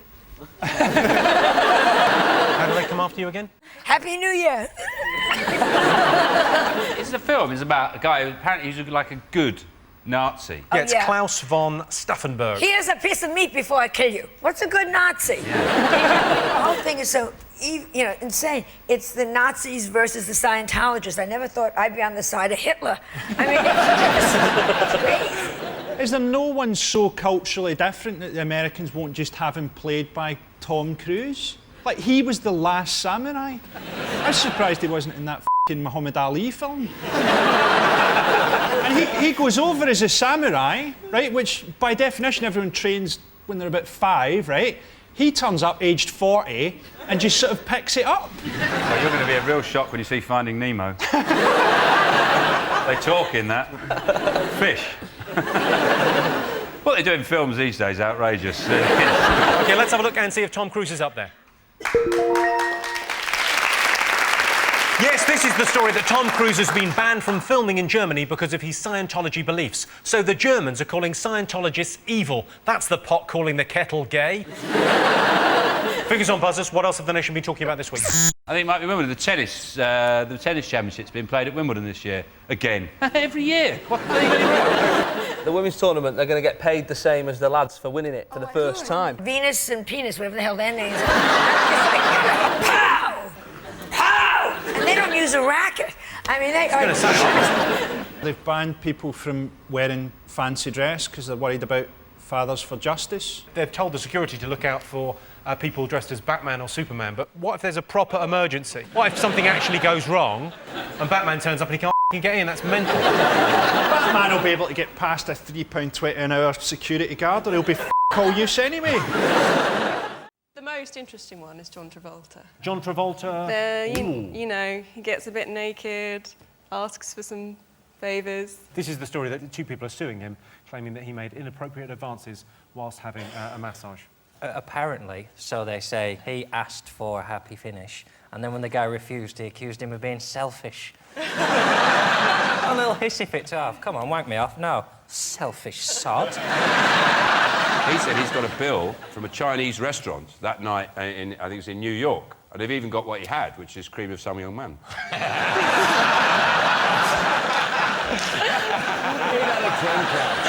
Should we just get the 70s on the phone and see if they need that back? I reckon there's no way he's gay. He was probably out with Simon Cowell picking up birds.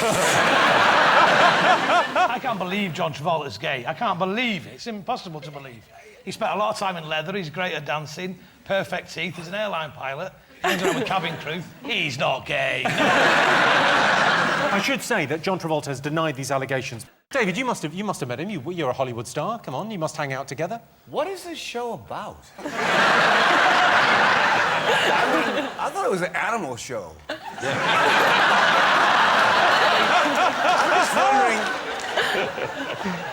8 out of 10 cats. Yeah, they bring them on in the interval. They'll sit down there. If you've worked on Britain's Got Talent, I guess you've got used to not taking the title of a show too literally.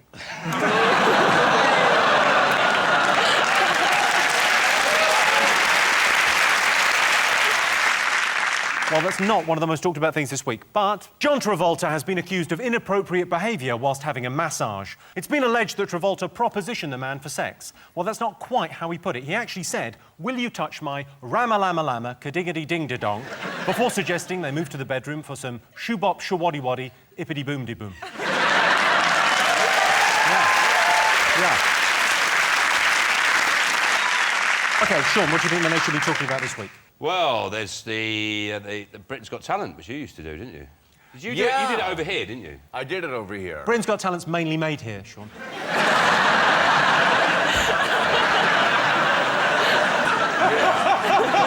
You know what I meant, bloody Mr. Logic. Yeah? What's the American one called? What's the American one called? America's Got Talent.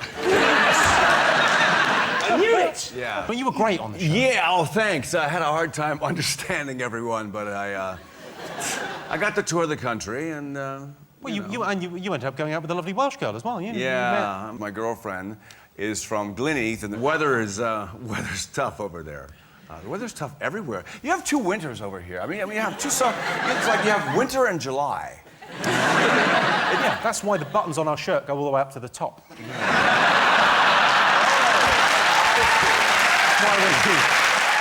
If they made Baywatch in Britain, you'd seen a lot more nipples coming through those.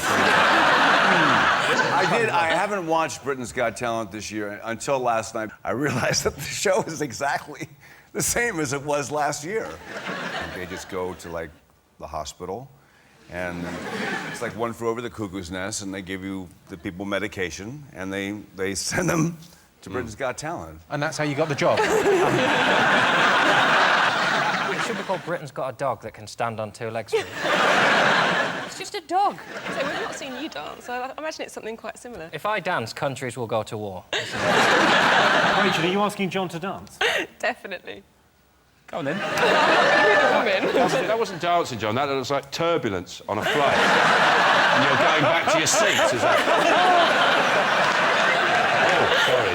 Do you watch the show, Rob? Yeah, well, I watched The Voice, but then it went a bit downhill after the blind auditions. But Holly Willoughby, they've made her wear low-cut tops, haven't they, to get, like, the viewing figures up on The Voice. But my dad told me when I was younger that if you go to the top of the television screen and look down, right, you can see down girls' tops. It's not true. Justin, have you been watching Britain's Got Talent? I watched the one when you was on it, Hoff, because... Can I call you Hoff or the Hoff? Call me the. The. I like it every year where Simon Cowell or somebody with authority like you says, "But will the Queen like it?" And I've watched it for a number of years now, and I realise the Queen loves a bit of hip-hop street dance. I mean, if the judges were honest on that show, there wouldn't be a final, would there? They just go, well, let's just give up, you know. Butlins is brilliant at the moment because all the acts are on telly. You go to Bognor, you can see Ian McKellen doing Hamlet. Shall we have a look and see whether Britain's Got Talent is one of the most talked about things this week? Number 1. Yes, it's the final of Britain's Got Talent this Saturday. Right, fingers on buzzers, 2 more things to get. The coalition and, like, local elections and all that lot. Anything that gets relaunched is doomed. So they've relaunched the coalition this week, and the next thing is they'll rename it. It'll be like, it's not the coalition anymore, now we are Democratas. Yeah, they've relaunched the coalition. But you don't keep relaunching something. I mean, you can relaunch puke as street pizza, couldn't you? It doesn't mean anything. And you see, Cameron was in that tractor factory in Basildon, and the best thing about it was he was doing this speech, and they've stopped the production line, and there's all these fellas who work in the factory standing around watching them. You can see in their eyes they're thinking, this doesn't count as a tea break, does it? Well, I don't know who to vote for, because I'm like, I've got working class background, but my girlfriend's very middle class. She used to be upper class, but we're together now. You're dragging her down, boy. Her sister's got a boyfriend called Rupert. Rupert! I'm not having a go, it's a decent name, but I never thought I'd meet one. The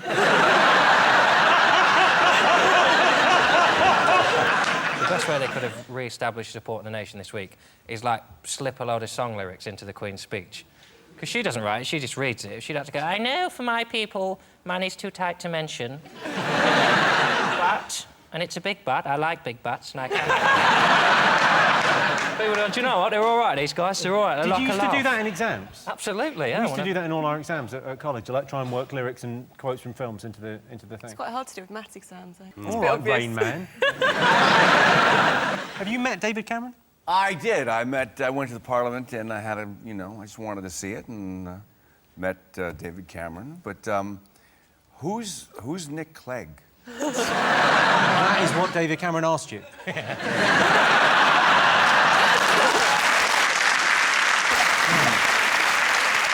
Right, let's see if it's up there. Yes, David Cameron and Nick Clegg relaunched the coalition. Is it the British Airways? They're in trouble. They're in trouble. They've asked their staff to take a cut. In fact, apparently last month they lost 401 million. I'm not sure whether that's pounds or suitcases. But, they've actually asked their staff to work for a month for free.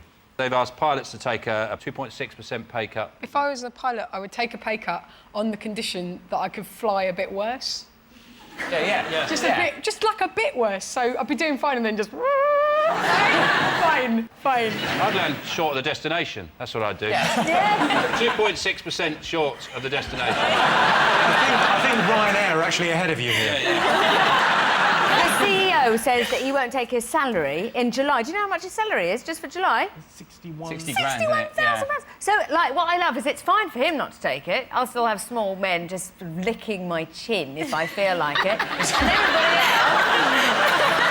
That is one of life's luxuries, to be fair. I heard that it's part of the unemployment figures, isn't it? The job centre and stuff are saying there's too many people applying for too fewer jobs, basically. Yeah, well, this is part of the bigger story. There are over 2 million people unemployed in Britain. Yeah. But also, there's some statistic. I think McDonald's have turned down loads of people, but are still managing to employ, explain this to me, 140 people per day. Yes, McDonald's receive 2,200 job applications every day. McDonald's could easily employ loads more people by employing somebody to go on the second window at the drive-thru. Yes. There's nobody ever on that second window. First window, you pay your money. The last window, you collect the food. Why is there a second window? I always want to see Ronald McDonald on his fag break, just sat in there. Right, mate. See that Colonel? Tell him he's a prick. 52% of people would be willing to give a full-body massage to their best friend. True or false? Depends who your best friend is, doesn't it? If your best friend... I think yes. If your best friend goes, oh, I'm so achy... Who's your best friend? Claudia, who's your best friend? Vicky. And if she was very achy and she lied down, took her clothes off... Yeah. Bring out the oils. Oh, I haven't even thought of oils. Well done. I definitely wouldn't let a friend do acupuncture on me. The mistake with the full body, and they only make it once, is when they say, get undressed, and you do. They don't actually mean... They mean keep your boxers on. They actually mean... They don't say it, but I would say to anyone going for one, make sure you leave your boxers on, because if you're supposed to take them off, that's less embarrassing than if you're supposed to leave them on, isn't it? Yeah. Somebody walks in and goes, oh, you're supposed to take them off. You go, all right, what am I like? If you've got them off, they go, security.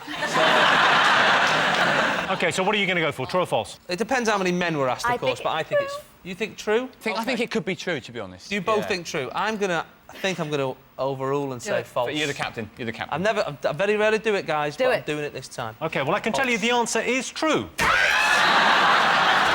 Yes, 52% of people would be willing to give a full-body massage to their best friend. Unlucky Jason. My best friend gave me a full-body massage, and the only thing weird about it is the fact that my best friend is a transsexual Estonian hooker working out of a hotel in Gatwick. Sean, Josie and Jamelia, what do you like the look of? Birmingham's got to be. And it better not be anything bad. No, it's nothing bad about Birmingham. Well, what's going to happen if it is? What are you going to do? I'm going to You're beat gonna him attack up. him? Yeah, I'm going to attack him. Let's pick Birmingham and hope it's bad. Birmingham is a shithole. Why? No, it's not that. You've chosen Birmingham. OK. 25% of people from the Midlands have used what to seduce someone? Well, it's not their accent, is it? It's probably... Let's be honest. I've used that sexy Midlands twang. How can you say that? How do you think people seduce? Seduce? How would you seduce someone? Would you wear, like, some sort of cerise boob tube?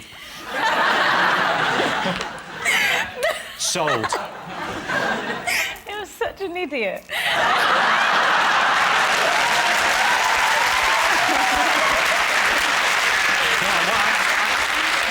Yeah, it's all very funny, but you don't have to live with this sexual tension.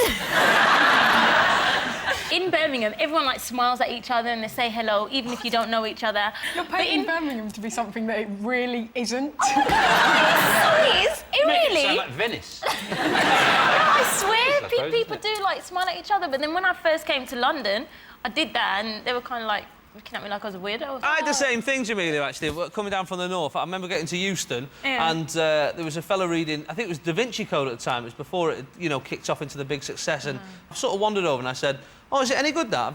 I've been fancying read it." He looked at me like I went, "Hey, mate, can I have a little tickle of your bollocks?" Is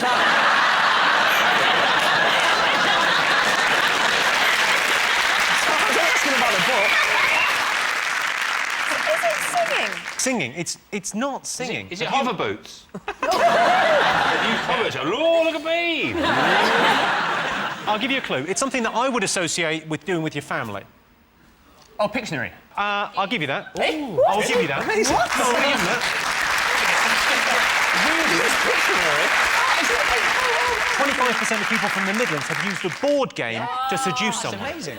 I think the idea of that is that you get someone so bored that they go, "Oh, go on, have a crack." Other successful seduction techniques in the West Midlands include wearing trousers, having a van with its own mattress, and not having sick down your shirt. So at the end of that round, it's 2 points for Sean's team and 4 points to Jason's team. And the winner is the name of our final round. Here is your first one. Top thing we learn from our dads. It's mostly sayings. My dad, you know, I think that's what most people learn from dads. Very, like, you know, you say, "You can't make an omelette." Very pessimistic man, my dad.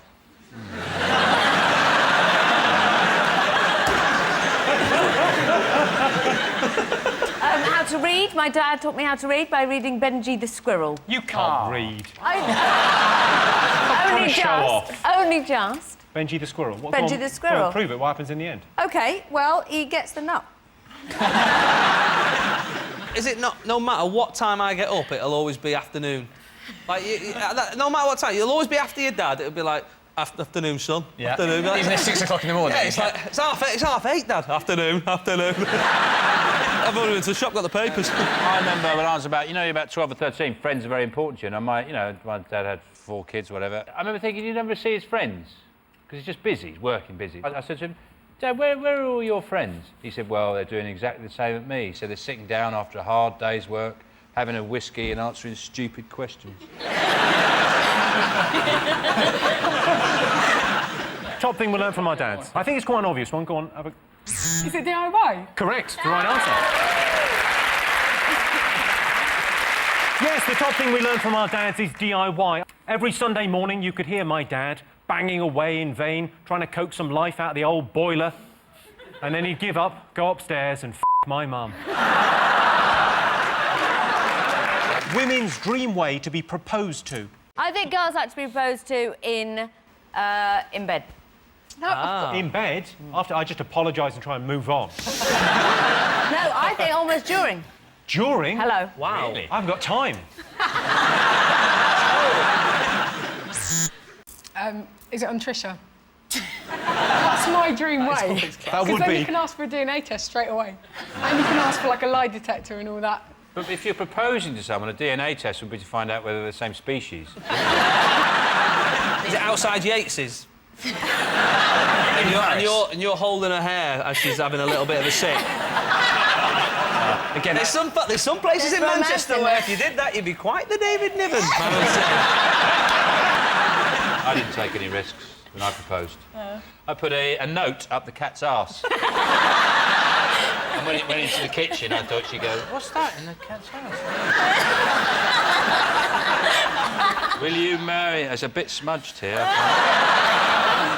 I like the way that my husband proposed to me. Like, he proposed in front of people. I honestly think I probably would have said no if it was just like me and him.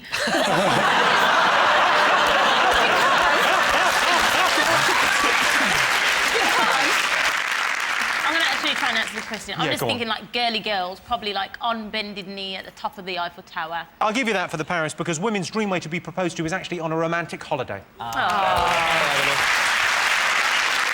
I thought it would be romantic to take my girlfriend back to where we first met, but she said, "Don't make me go back there, Mr. Jimmy. I cook, I clean, I'll be better."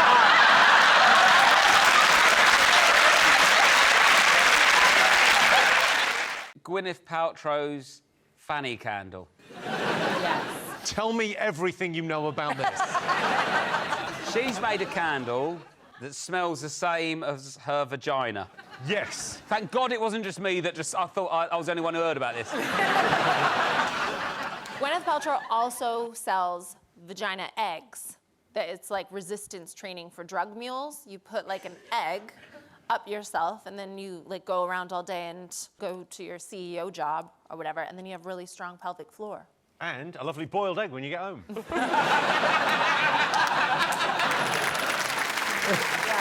No, it's an extraordinary story. So, Gwyneth Paltrow's lifestyle brand, Goop, has released a candle called This Smells Like My Vagina. It sounds like an accident.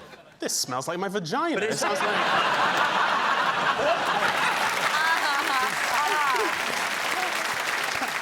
We couldn't get the candle. It's $75, but it's sold out. It's sold out because Chris Martin bought them all to reminisce. He just lit them all in one room, just remembering. You could release a candle, couldn't you? Like a knob candle. Yeah. That smells of like parmesan and jizz and WD-40. Just stick a wick in a bit of a gorgonzola. Don't get me wrong, right? Don't get me wrong here. I love a vagina. Yeah. But I'll be honest, the smell's not my favourite part. It's all about context, isn't it? Yeah. You want to smell a vagina when you're expecting to smell a vagina. It's like toast. Yes. If you're making toast and you can smell toast, great. And if you can't... If you're not making toast and you can smell toast, you need to call an ambulance. It's a stroke. Well, we've had one made up. I don't know if you can read that, but we've got the ingredients from their website of what was in it. What's in it? It's citrusy bergamot. Bergamot? She wishes it smelled like bergamot. Have a go on that. Is that what yours... No, it's not. Let's have a look. Well, I don't know. I don't smell it myself. Let's have a look. Let's have a look. You as many as I'll be the judge of this. Oh, yeah, darling, it's remarkably similar. It's a very nice candle. Every single person who sees that candle is going to want to smell it, aren't they? Because, no way. Because Chris Martin would not have got divorced. Rob, let me give the other guys a go. It's a lovely candle. It is a nice candle. Very nice. You know the Goop thing isn't hers either. It's not her Goop? No. It's a bunch of investors paid her to be the spokesperson for it. It's not her company. Whose vagina have I just sniffed then? So many questions. Excuse me, on this side, we think our vaginas smell like this. That is exactly what my vagina smells like. Phil, go in and find out. We'll just... Soapy. Wow. So willies don't smell great either. Let's not all like... Made a candle of it. Exactly. No one's trying to make you smell I'll it. tell you why my willy doesn't smell nice, because it's just been in a vagina. All right, well, we'll do 8 metres and then we'll see. OK, so I'll hold I've that. got something that's half a metre long. Johnston. Well, I guess we have someone with us who was at probably the most famous sporting event and probably the most famous sporting day of last year. Did you get tickets? It's the Olympics and the legacy and all that. But London's Twitter account still has 1.5 million followers. I just think tidy your account up. They haven't tweeted for a year. It's time to stop now. But the Olympics was fantastic and you've done very well. But for you, it's been spoiled by their inability to tidy up their digital messaging. It was a fantastic event. I think Britain gave a fantastic job. Not only the team, I mean, all the people behind. I mean, I think everything was absolutely perfect. So, well done, Britain. Well done us. Yes. Well done, Britain. How far did you actually jump in the final? 8 metres 31. I genuinely don't know how far that is. If you paced out, how far would it be across? Well, if you do 8 long paces, then like a foot. 8 long paces? Yeah. All right. You've got to do it right, though, so it's hang on, 8 long paces. All right, so 1, 2, 3, 4, 5. Fuck off. No way did you... You did 8. Well, you're probably being a bit generous. Oh, we've got a tape measure. Throw us a tape measure. Hang on, so I'll hold this. It's not long enough. 8 8 metres. Exactly. All right, well, we'll do 8 metres and then we'll see. OK, so I'll hold I've that. got something that's half a metre long. It's not me, no. I carry around a ruler with me. OK, so that's 8 metres, and then you went a bit further. Like, so, yeah, about here, where I'm standing. That is mental. Okay, I'm gonna have a dart. Well, you had a running start, yeah? Yeah, you can do it standing if you want. All right, I'm gonna do a standing start. Gives it. Oh, So, that's a need to start. I mean, also, I haven't done any training. You've been at this for 8 years, so... That's true, that is I reckon with the right true. funding. That is pretty impressive, though, isn't it? Thank you. That's pretty impressive. Come on, let's one more. Gold medal.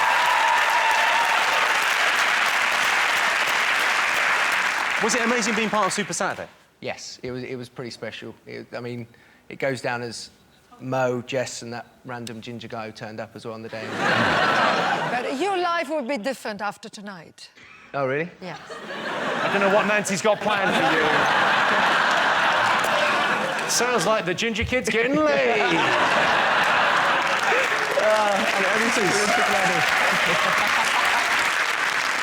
It is amazing meeting you, Greg.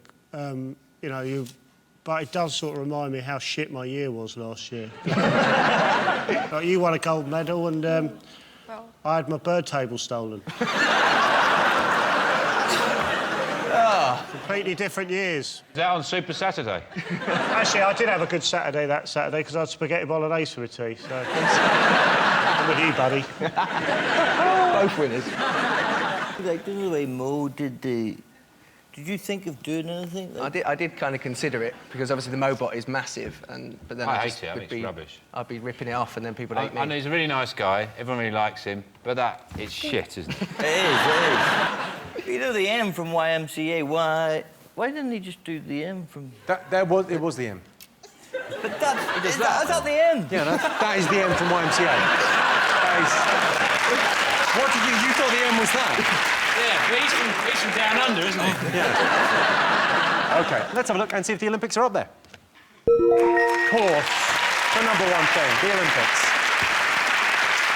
Jess Ennis was at the peak of physical fitness in the heptathlon. Watching her, I couldn't help feeling ashamed of myself because I could see what I was doing reflected in the telly. Sean's team, what do you think the nation enjoyed over the last year in the sporting world? Well, I would say Andy Murray would be one, wouldn't it? Winning the US Open, the first title he's won, and he won an Olympic medal, didn't he?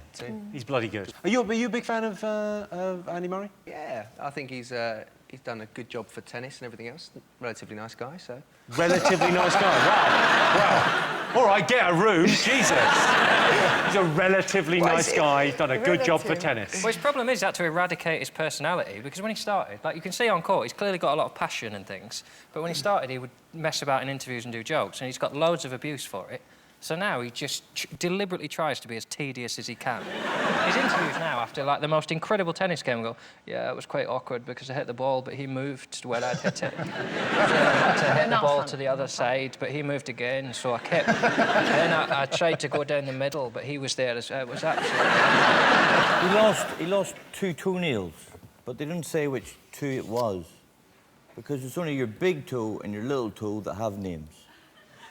This is 100% true. Andy Murray, during the final with the US Open, he lost 2 toenails, turned black and fell off during the game. But, sorry, so we don't know which 2 because they've... Because only your big toe and your little toe have names. And big toe's the only toe that actually does anything. All the rest of the toes are just hanging around with him. Like, if you move your toes up and down. OK, all right, yeah, I'm doing it. I know, everybody's doing it. I'm doing my big toe now. But the big toe's the only one that actually goes up and down. All the rest of them are just going, what's going on? My little toe's in a real bad way. It's rolled right over. But you don't get this on the commentary, do you? You never get a commentator going, and I imagine Andy Murray's toes are going black. Do you play tennis at all, Joe?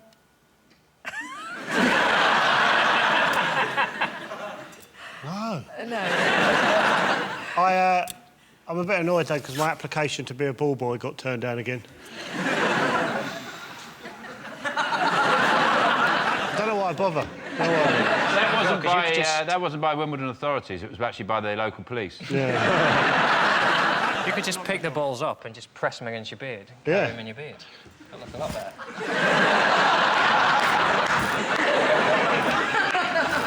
See, I could do it. Do you watch tennis? You a fan of Andy Murray? Yes. No, I'm a fan of Roger Federer.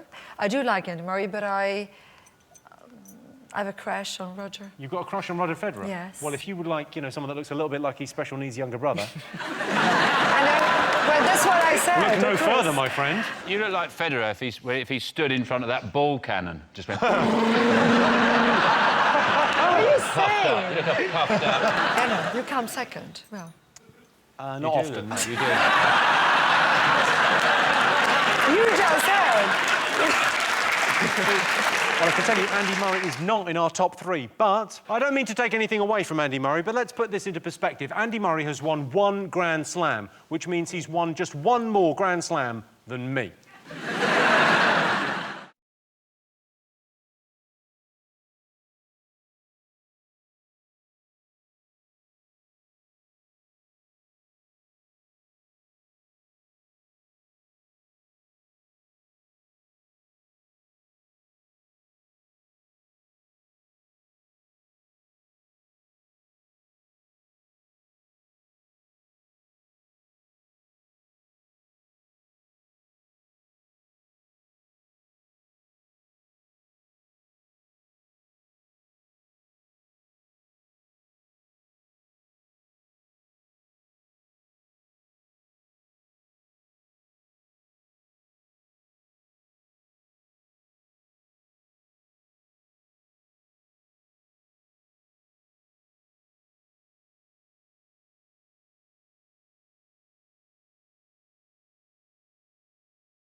Artificial sperm. Artificial sperm. Men won't be needed anymore. Yes, they will, until a petri dish can buy you a diamond bracelet. They will still be needed.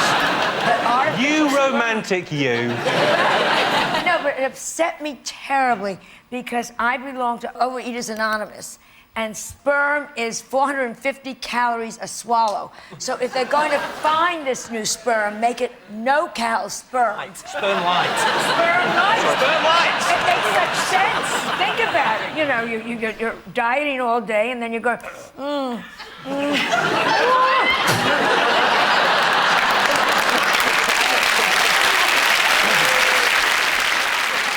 You should think very carefully before they make men redundant, because there are consequences. Who's going to bring the bins out? very The true. summer's going to be ruined. Who's going to do the barbecue? I think it's the little things they miss, like, who's going to put all the ships in the bottles? Yeah.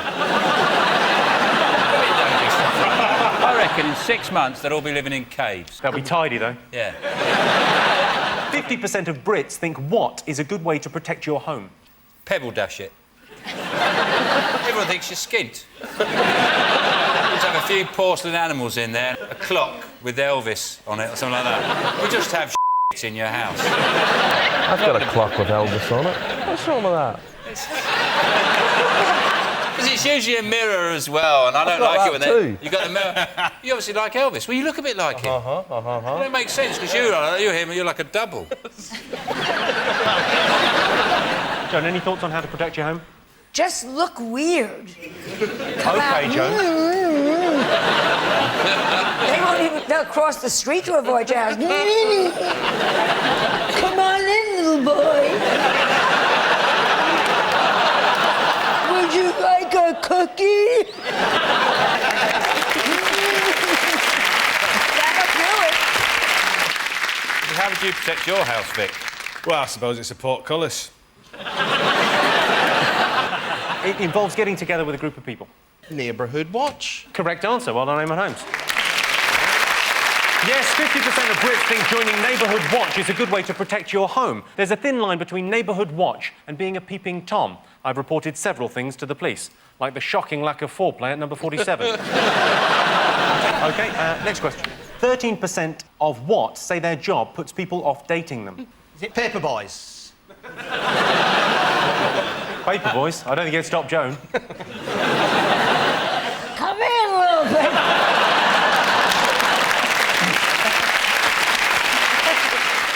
Vic, any thoughts? What job would not attract you to someone? I expect it's lepers. A hangman. A hangman would be horrible. Somebody has to do it. I'll give you a clue.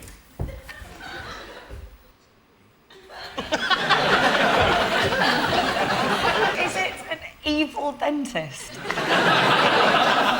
Yes, it is.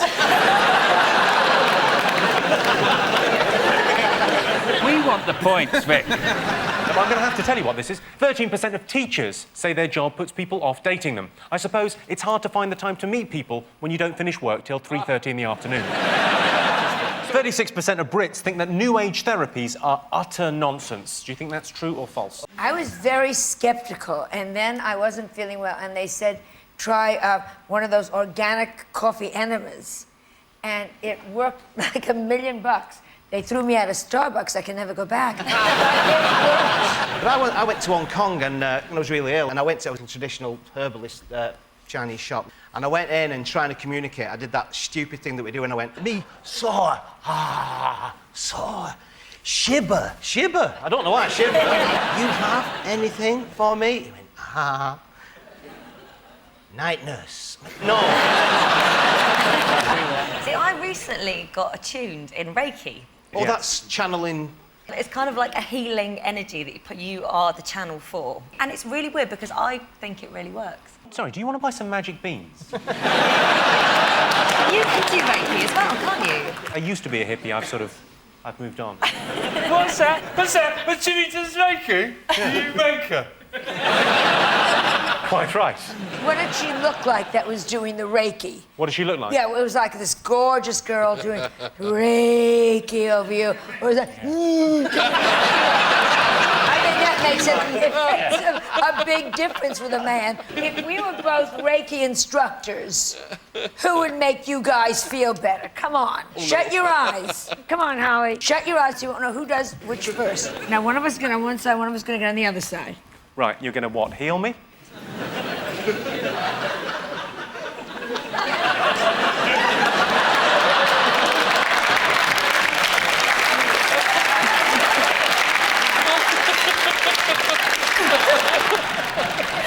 Which side felt better? I think the left-hand side felt like it would be slightly more expensive. And the right-hand side felt like if you're on a budget in a hurry, why not? Which side was which? I was the budget in a hurry. Thanks. I wish it had gone further, but you were probably thinking of the calories, weren't you? 71% of people say that British manners are worse than they've ever been. True or false? Piss off. I tell you what really upsets me is minicab drivers. You phone up for a minicab to come to your house and they hoot the horn outside your house. They don't come and knock. Yeah. They hoot your horn. Yeah. And suddenly I just feel like I'm his girlfriend or something. I imagine he's sitting there in his car like that. And I'm thinking, don't hoot, come and get me. People who knock on the door once. Yeah. Do you think? Oh, like that. Yeah. I can't. Who does that? Minicab drivers. Do they? If they're not just outside honking the horn, they come in and go. And you go, what is that? There's a pan falling off the sound. Joan, do you think we've got better manners than the Americans? Oh, I think so. Once in the last 21 years, a man opened a car door for me. Once. And we were on the motorway at the time. Had it with you, b****. 71% of people say that British manners are worse than they've ever been. Do you think that's true or false? Is it true? I can tell you that the answer is true. Yes, 71% of Brits think that manners have never been worse. The other day, I stood up for a pregnant woman on the bus. Well, I wasn't going to fight her sitting down. So at the end of that round, it's 6 points for Sean's team and 3 points for Dave's team. And the winner is the name of our final round. I'm going to give the teams a series of opinion polls. It's up to them to buzz in and tell me who or what they think came top. Here is your first one. Most depressing thing about getting old. Why me? I think it's that you start to lose your memory and Alzheimer's. Have I told you this already? I was at a family do a while ago, and I was in the bathroom, shut the bathroom door and went, what the fuck? What am I doing in here? I don't think I want the toilet. Do I want the toilet? No, I don't want the toilet. Maybe I'm washing my hands. Maybe I've something in my teeth. No idea. And what they say is go back to the place you set off from. So back in the lounge. There you go, straight away. Uncle's having an heart attack. I've gone for his tablets.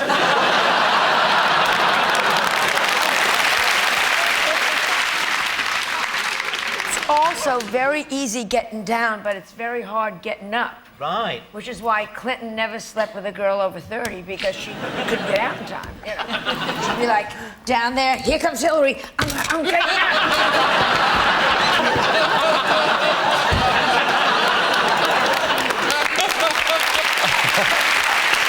That would be bad. The most depressing thing about getting older? Tutting at things.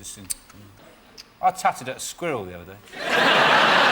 What had the squirrel done? He tried to make a leap from, like, it was really silly. He was never going to do it. There was 2 trees, and the branches were so far apart. And he went up there, and I thought, he's not going to try and do that, is he? And he tried it, and went... No one's got the right answer yet. Dying. Is it dying? Yeah. Look at your teammates and reconsider that answer. What about sex? All right. Is it illness? That's the correct answer. Is it? Most annoying thing about supermarkets? Is it the veg on entry? Never understood that. Why do they put the vegetables, all the vegetables and the fruit, first you go in? You haven't bought your meat or your fish yet, so you don't know what you're going to have with it, do you? You kind of have to guess what meat they might have, buy the appropriate vegetables to suit that meal that you don't even know you're going to have yet. You just got to just dream, hope, for God's sake, they've got chops. Because I've bought potatoes and I've bought some broccoli, and that goes with chops. If you've got no chops, I've got to go all the way back there. That's word for word. Yeah. John Steen, what have the nation been talking about? Is it splash? Oh, come on. I've been talking about it. Have you not been watching Splash? Well, no, not all the time. I've been doing other things as well. I watched it because I got told it was the worst thing on telly ever. And it just wasn't. It's just people splashing in a pool a bit. It's Eddie Eagle in a mankini, jumping off a diving board. What is not to like? It should be called Strictly Come Gravity. It's they've found something any celebrity can do, which is fall off things. When they dive, because they're not used to it, they get ready to dive and they get in a position, and then they look like they've been shot. All the life goes out of their body and they just fall into the water. It's just like watching celebrities being executed. That is also why I like it. That's what they should do. I like it, the show, if they had no water. That's it, yeah. It was called Splat. They just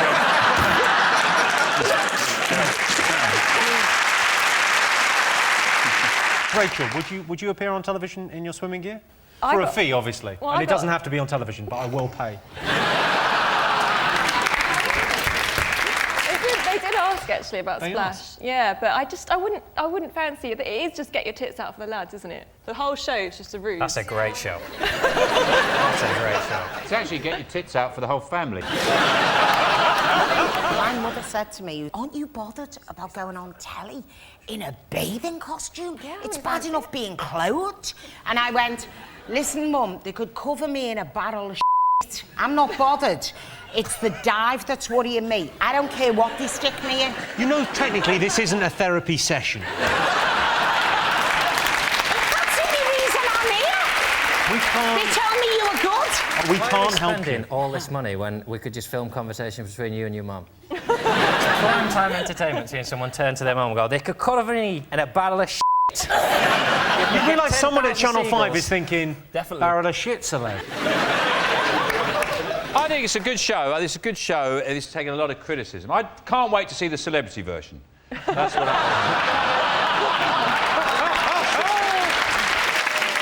I couldn't believe it was a TV show. I fell asleep watching the match, and I woke up and it was on, and I thought I was still dreaming. I didn't know what was going on. I thought Dance on Ice had melted.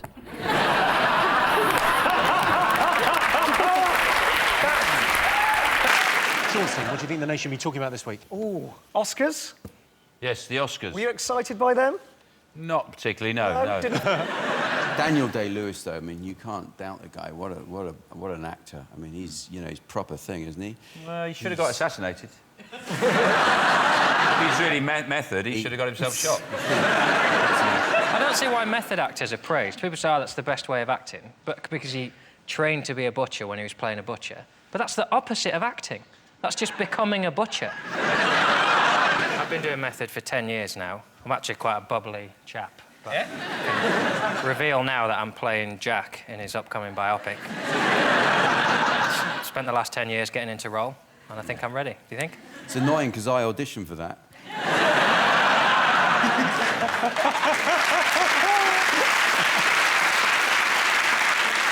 What's incredible is his speeches, because actors act because they're tedious people. That's why they do it, because from when they were children, they've learnt that by being other people, they make more friends and are more popular. Have you thought about acting? I can act right now. I don't need to learn to... I'll do a butcher right now for you. I won't go away and train to be one. What do you want, darling? A little bit of beef? Most people admit to lying at least once a day. Is that true or false? It's true. I lie every day. I wake up and say good morning. Every single day. I lie all the time. I like lying. I love it. You lying now? Yeah. By 9 p.m, I've lied 900 times. Women lie especially. I don't mind about getting my... I'm on the pill.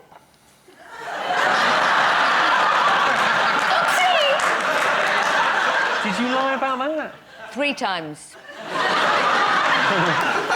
Jimmy, I'll see if you lie, because I've got a question I want to ask you. I've Sure, go noticed ahead. something. Go ahead. Have you had your teeth jazzed up? Yeah, I've had my teeth jazzed up. That was the exact term I used. Yeah. I want really white. It looked like you swallowed a torch. Yeah, well, they were looking kind of shitty, and I was getting, you know... Oh, like this? Yeah. Did you send no, they weren't that bad. They were bad. They still look like teeth. I got the teeth of like a dead horse found in the Thames after about a month. I like your teeth, but then I like Watsits. Yeah. Which made me think, oh... Yours are so bright. They're a bit... I mean, when you switch the lights out at night, the moths bump into them. This 15 Australian miners were sacked for doing the Harlem Shake. So we asked our studio audience, is it important to have fun at work? Yes or no? No, not asking you... Oh. They've got to... The question's for them. Yeah. No, really? Yeah. Have you never seen this show? What are you thinking? I'm going to go with yes, Jimmy. It's... Well, I mean, it's all good and well to laugh and all that. I mean, we're Germans, we like a laugh.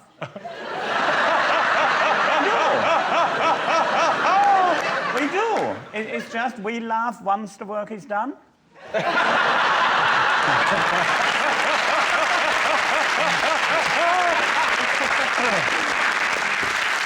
Of course it's important to have fun at work.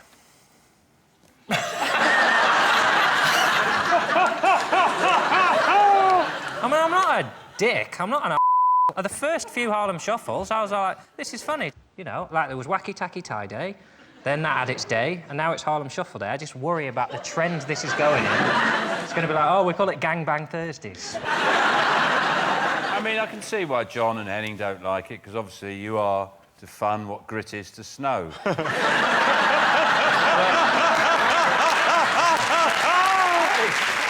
quite like it. I like the chaos.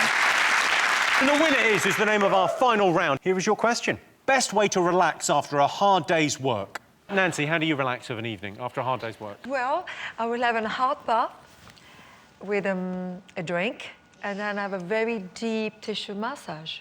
Jesus. Who's the masseuse? Well, I don't have to tell on TV, but I have a few. Oh, that kind of massage, I see. No. What sort of tissues do you use? Deep tissues. Deep tissues. Deep tissues. Deep tissues. Top thing people boast about. Do a lot of people go on about being the 1990 East Leinster under-14s triple jump bronze medalist? No, they don't, because that was me. I boast about the fact that I can wear my left shoe on my right foot, my right shoe on my left foot. There's no way a man could do that. Yeah, I can, yeah. Look, there we go.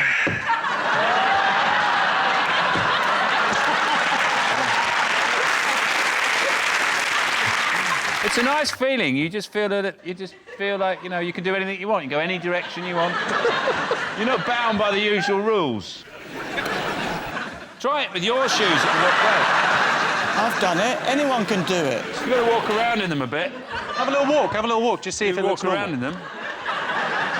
Don't wander around. I'll be honest with you, Sean, it makes me feel a little bit queasy. There's always this thing, whoa, and go around. I was not expecting that. Yeah. It's a bit like when you're at... Go, whoa, yes. It's a bit like when you're at Clark's and they say, do they fit? And you sort of... Something's not quite right. Tonight, it's our panellists' job to guess the most memorable things about school. Rob's team, what do you remember about school? Oh, well, the teachers. Did you have any great teachers? Was there anyone that stood out? Not really. All I really remember from school is really wanting pubes.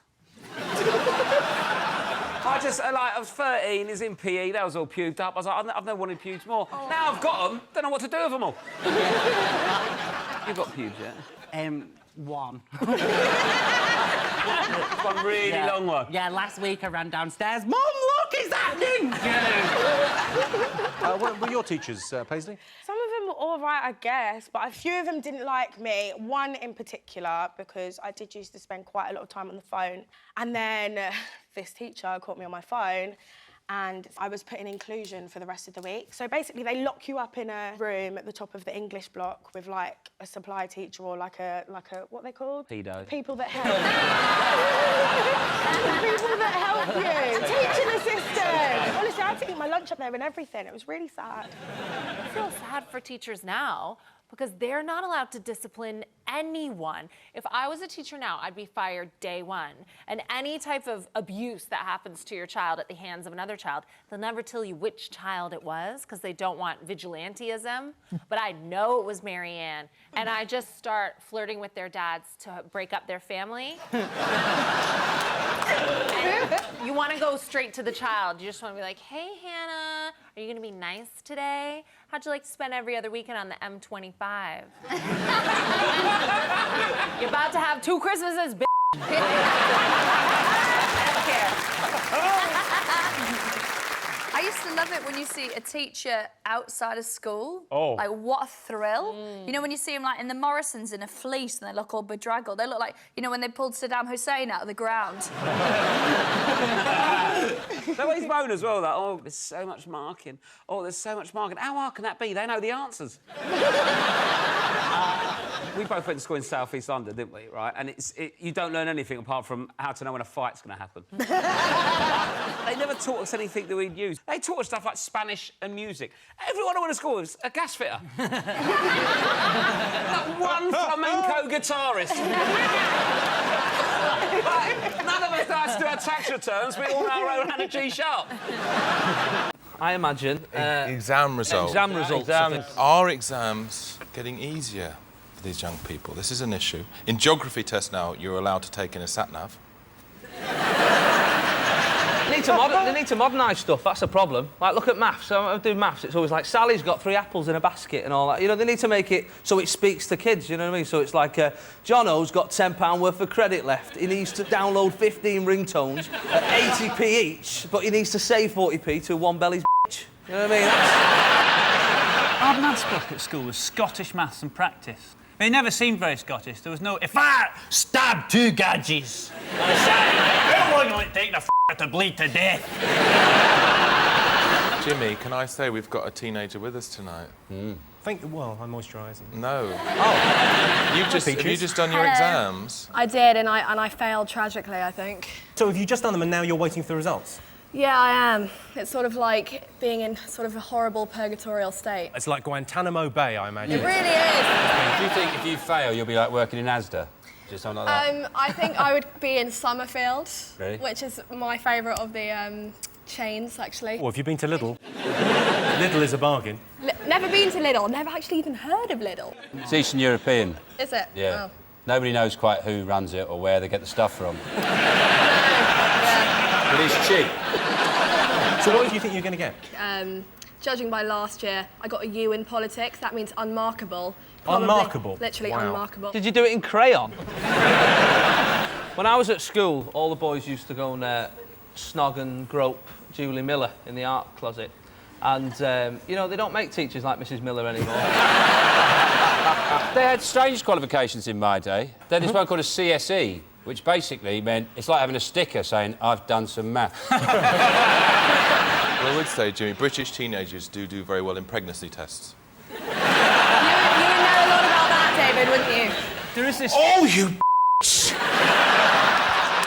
Sean, Peaches, Chris, what else have teenagers been talking about? Sure, Peaches and Chris. That sounds great, like we're in a sort of teen band. Tell you what, if you were in a teen band, you were definitely the musically talented one, Sean. I was going to say Big Brother. My favourites are Sam and Amanda, the twins. The second one that went in when you've never seen anything like me before, apart from your identical twin, who just went in. Would you, though? Would I? I don't like the idea of disappointing two women at the same time. Carol? Carol works as a I think, some sort of... Gargoyle. What I do find is it's great when you get all those characters together, isn't it? You know, it's just a house full of... You know when people say, like, you've got to meet my mate, he's a right character, and they've just got loads of them in the house. It's like there's this sort of national dyslexia where the word character has replaced the word hole. I think Harry Potter. Yeah. Because there's a new film out, and there's a book coming out as well. Of course, the Harry Potter book comes out tonight at midnight. I was doing a gig up in Edinburgh last year, and there was a kid on the front row, about 8, and so I sort of made sure I wasn't swearing and doing anything particularly rude. And I looked, about 25 minutes in, I noticed he had something under his chair, and he sat on the front row. I said, "What's that under your chair, mate?" And he pulled it out, and it was the Harry Potter book. And I said, "What's that for?" And he went, "Just in case you were Apparently in the book, in the new book, there two characters are going to die, and bookies are taking bets on if one of them's going to be Harry Potter. Now, I've been to the bookies. Never once has the bloke in front of me been doing a spread bet on Quidditch. They give it away in the last book, just for Potter buffs out there. What do they say? Well, basically, there's a prophecy which says that Harry and... Well, no, if it's a prophecy, you've got to say it in... There's a prophecy. Like you're a blind old man. There was a prophecy. Anyway, there's a prophecy that No, says... do it in the proper voice. Can I sort of whisper it? Yeah. There was a prophecy that said that if Harry faces Voldemort, both of them must die. The prophecy. The thing is, what does Harry Potter die? And I'd like the fact that if all there's 7 books, at the end he dies the last page, just he's got something like a peanut allergy.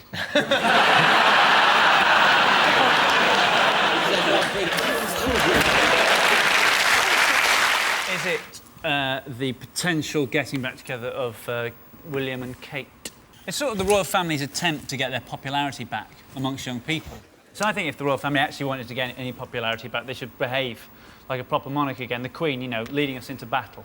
That's when I see the Queen in Iraq on a white stallion going, "Come on, lads,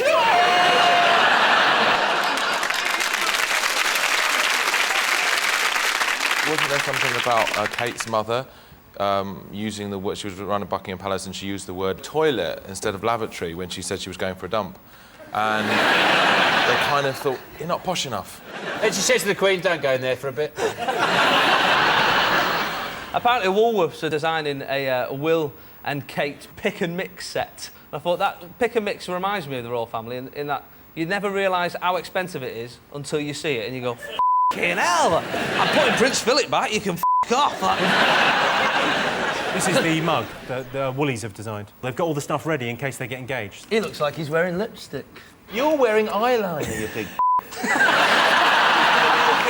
It's not eyeliner, it's guy-liner. I'm hardly wearing any makeup. You're wearing quite a lot. You've got quite a lot of eyeliner on as well. F*** you. But MySpace, Facebook, all those things. It's a way for young people to sort of get to know each other. Why are you two holding hands? I'm holding behind the his desk? hand and he looks uncomfortable. I'm all right. It's just friendly. It's just friendly. We're just friends. That hand has touched Abby Titmus. Whose hasn't?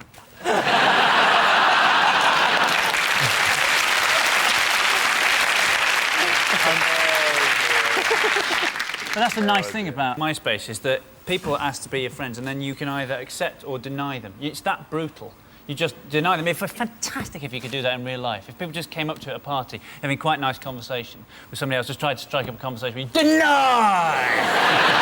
Deny! That's what you're saying about the Queen. That is just be fantastic. There's a new one called Second Life. I did a gig on Second Life, a virtual gig on Second Life, yeah. You did a gig in another bit of the world? What's going on?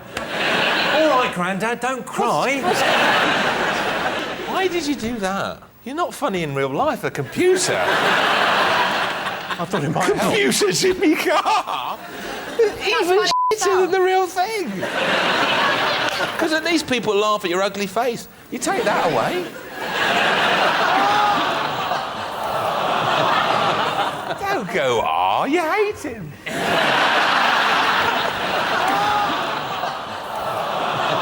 Oh, you're milking it now. Yeah.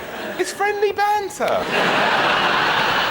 OK, this picture represents grandmothers, and it's a poll with a whole question. 7% of grandmothers have recently what? Gotten up early and then fallen asleep on the couch like they do every f***ing day. Sellotaped a pound coin to a birthday card. And then inside written, there you are, buy yourself a CD. I've recently knocked someone over on one of those motorised carts. There's a whole pimp my thing culture going on with grannies now. Like, they're all paid, they're getting go faster stripes on them. Those aren't go faster stripes, they're varicose veins. It involves water. Water skied. Swum. Swum, you're devilishly close. It's a special type of swimming. Drown! 7% of drown! That's a special type of swimming.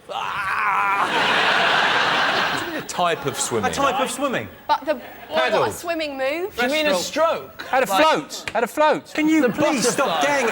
You're getting so annoyed. What is it? What is it? What is the answer? What is it? Tell us, tell us, tell us, tell us, tell us, tell us, tell us, tell us the answer! What is it? I've gone skinny dipping, yes. Yes, that's the answer. Yes, 7% of grandmothers have recently been skinny dipping. No one gets a point. I still want the point.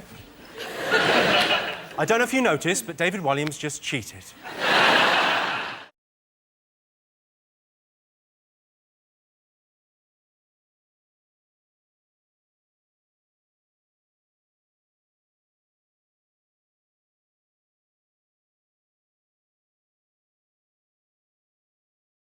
Day.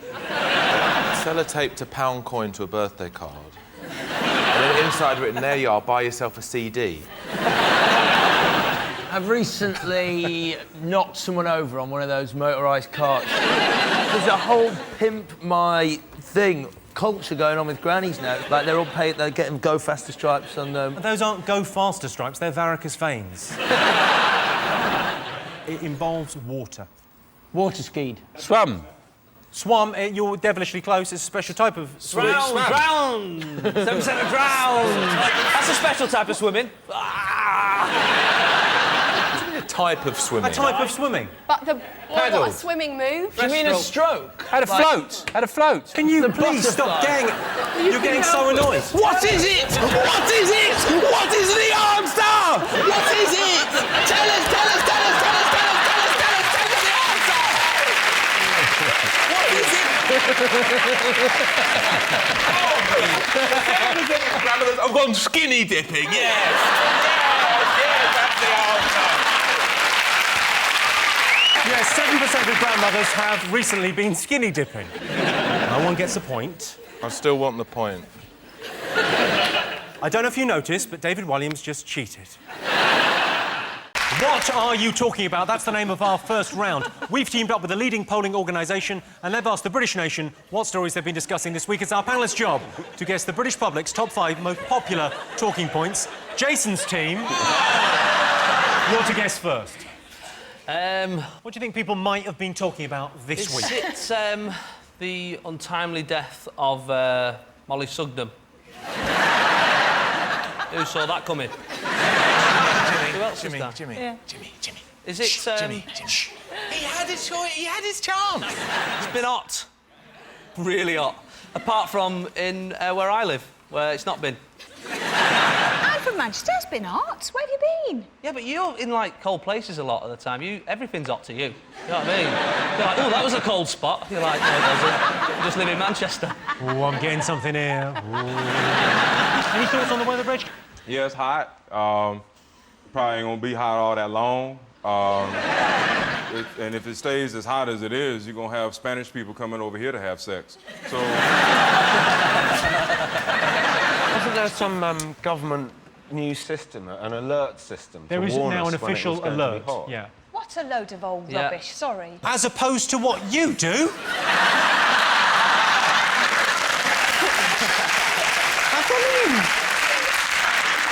I think the press could be more imaginative with where they cover the hot weather. They always have the same thing. They always have, like, some girls in a bikini near a beach, and then behind them they've got a graphic of a sun with the temperature, saying 32 degrees, whatever. I suppose in about 40 years' time, that little sun will have 48 degrees on it, and on the beach it'll be full of dead people. It's lying there like that. Let's have a look and see whether the hot weather is one of the most talked about things this week. Yes, it's been really hot this week. The pavements in London were hot enough to fry an egg. Yeah, I'll have mine dog side up.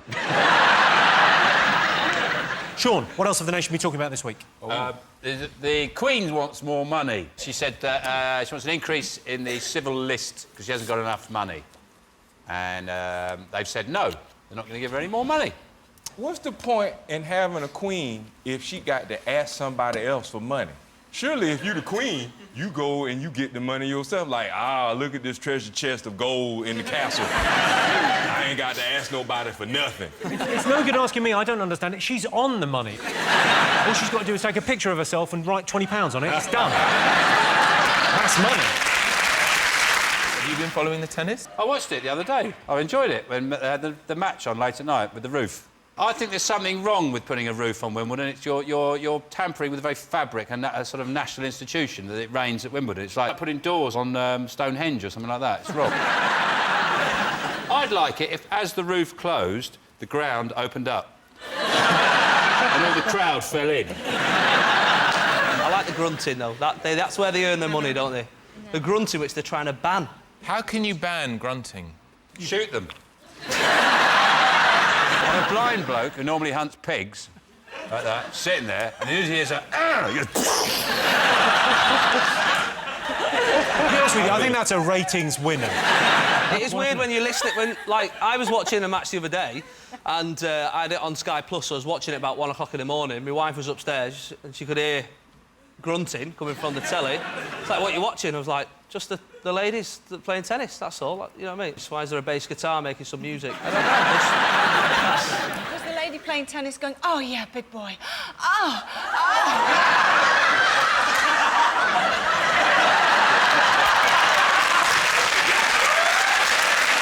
We moved house last year, so we walked around this house. My wife has loads of questions, like, lined up. You know, what are the schools like around here, what the neighbours like, all that sort of stuff. And then the woman who owned the house, she said to me, have you got any questions? And I sort of panicked, and I said, oh, is this house in a Domino's catchment area? Can our kids get into the best Domino's? That's what I need to know. Are you married, Phil? Yes, I am.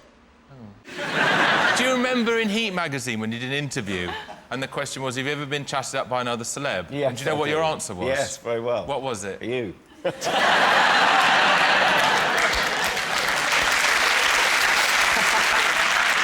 did I chat you up? No, I was bidding for a dress. Yes. There was a dress that I thought my wife would look very beautiful in. Well, I heard this voice in my ear. Yeah. Go on, Phil, you look really lovely in that. And I turned around laughing, spotted you, and there was a look in your eye. I thought, actually, he wasn't joking, was he? Did you feel my erection as well? Sean's embarrassed. Well, you can confuse embarrassment with boredom. It's a very similar thing.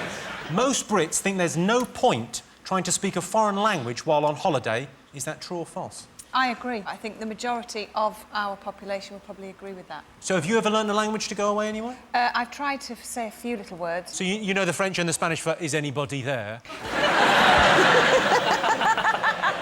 So what do you think? Do you think most British people think there's no point in trying to speak a foreign language while on holiday? Well, it'd be very stupid if you go to the Isle of Wight. Nobody would understand you, would they? If you were going around the Isle of Wight, you go, "Où est le banque?" They go, "Don't you on about, mate?" Reg, have you ever learned any other languages? Sometimes I've made up words in another language. There's a French word I made up, J'en t'ai flu. What does J'en t'ai flu mean? It means whatever. So, like, if someone says, you're in a restaurant and a French person says, do you want red or white wine? You go, J'en t'ai flu. When I say it to French people, you know, it catches them off guard. You know, they feel like it's a French word they don't know. And they feel embarrassed because I'm not French, yet I know it. And I say, well, maybe you ain't really French then, man. We're good at pointing stuff. That's what we do very well. Croissant. Croissant. With some gravy on it.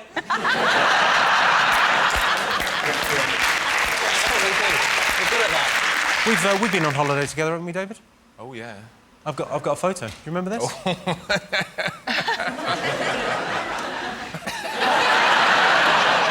I wanted to find the ugliest lady boy. And there he is on the right.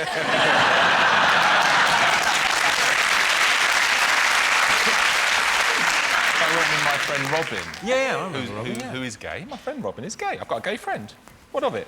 That was a huge shock to all of us. No, but we went to some straight sex shows, and he said, well, we've been to lots of straight ones. Can't we now go to a gay sex show? I went, oh, all right, then. And he took me to this show, and these men... Can I borrow you for a second? No. Phil, can I borrow you for a second? Phil, can I borrow you? No, because these men... This was all right, Phil. It's all right. These men got on the stage and they started... Phil, just bend over a little bit.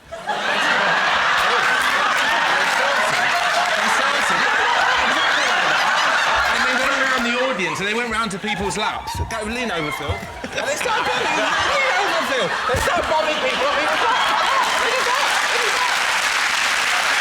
was shocked. There's nothing you can do. I was shocked and horrified, and I only stayed an hour. So most Brits think there's no point trying to speak a foreign language while on holiday. True or false? True. Yes, true. Jason? It's got to be true, hasn't it? Do you think? It's got to be true. We said true. Yeah, but we can also say... I know you're just copying what we've said. Hey, man, you didn't invent the word true. All right, then, David, we'll go false. Yes. OK, so you're going false. I can tell you the answer is false. Oh, yeah! Best way to get the attention of someone you fancy.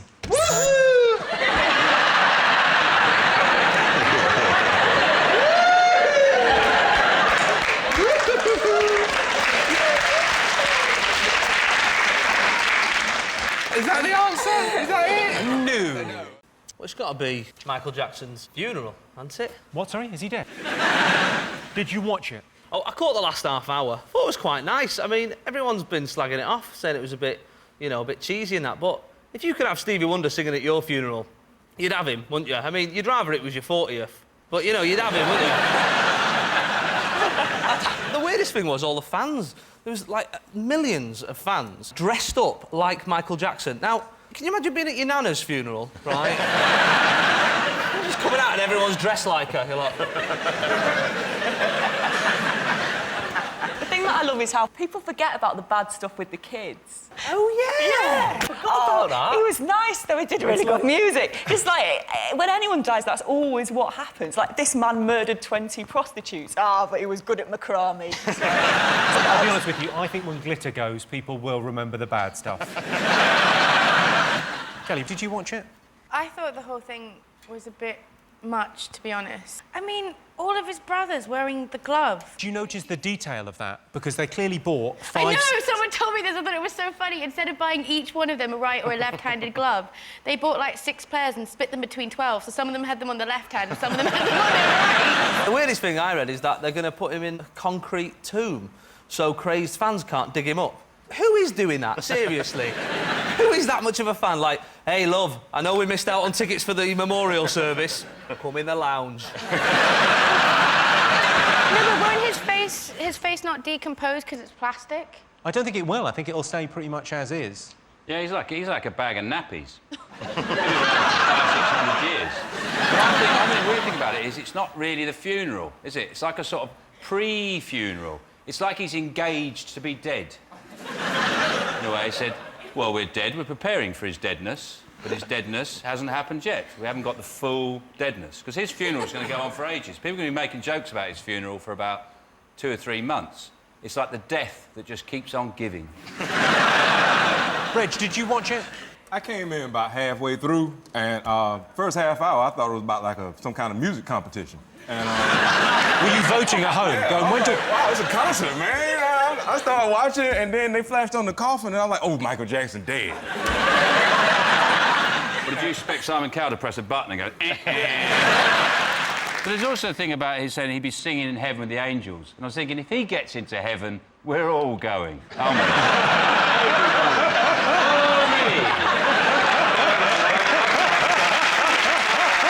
MI6. Is it MI5? I don't know this. MI6. MI6 is foreign intelligence. MI5 is home. MI4 is like parks and waterways. And MI3 is clamping. Which one does furniture? MF5. Plinth thing in Trafalgar Square, you know, Anthony Gormley. I think it's the most ridiculous thing I've ever seen.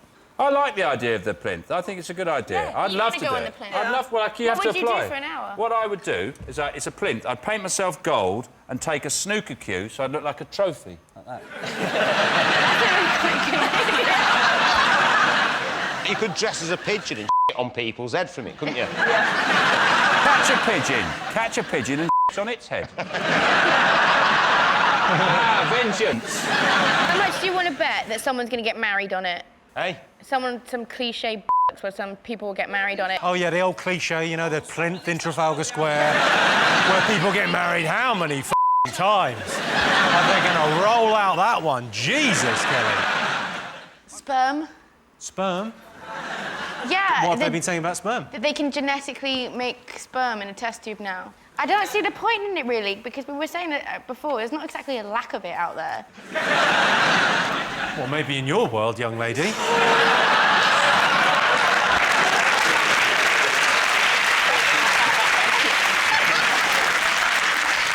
Basically, they've cloned a human sperm, haven't they? But all they've got to do now is get it down to scale, because currently it's quite big. It's like a live turbot.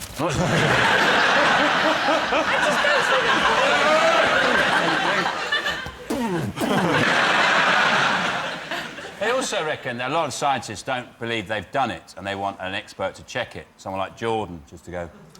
No, there you go.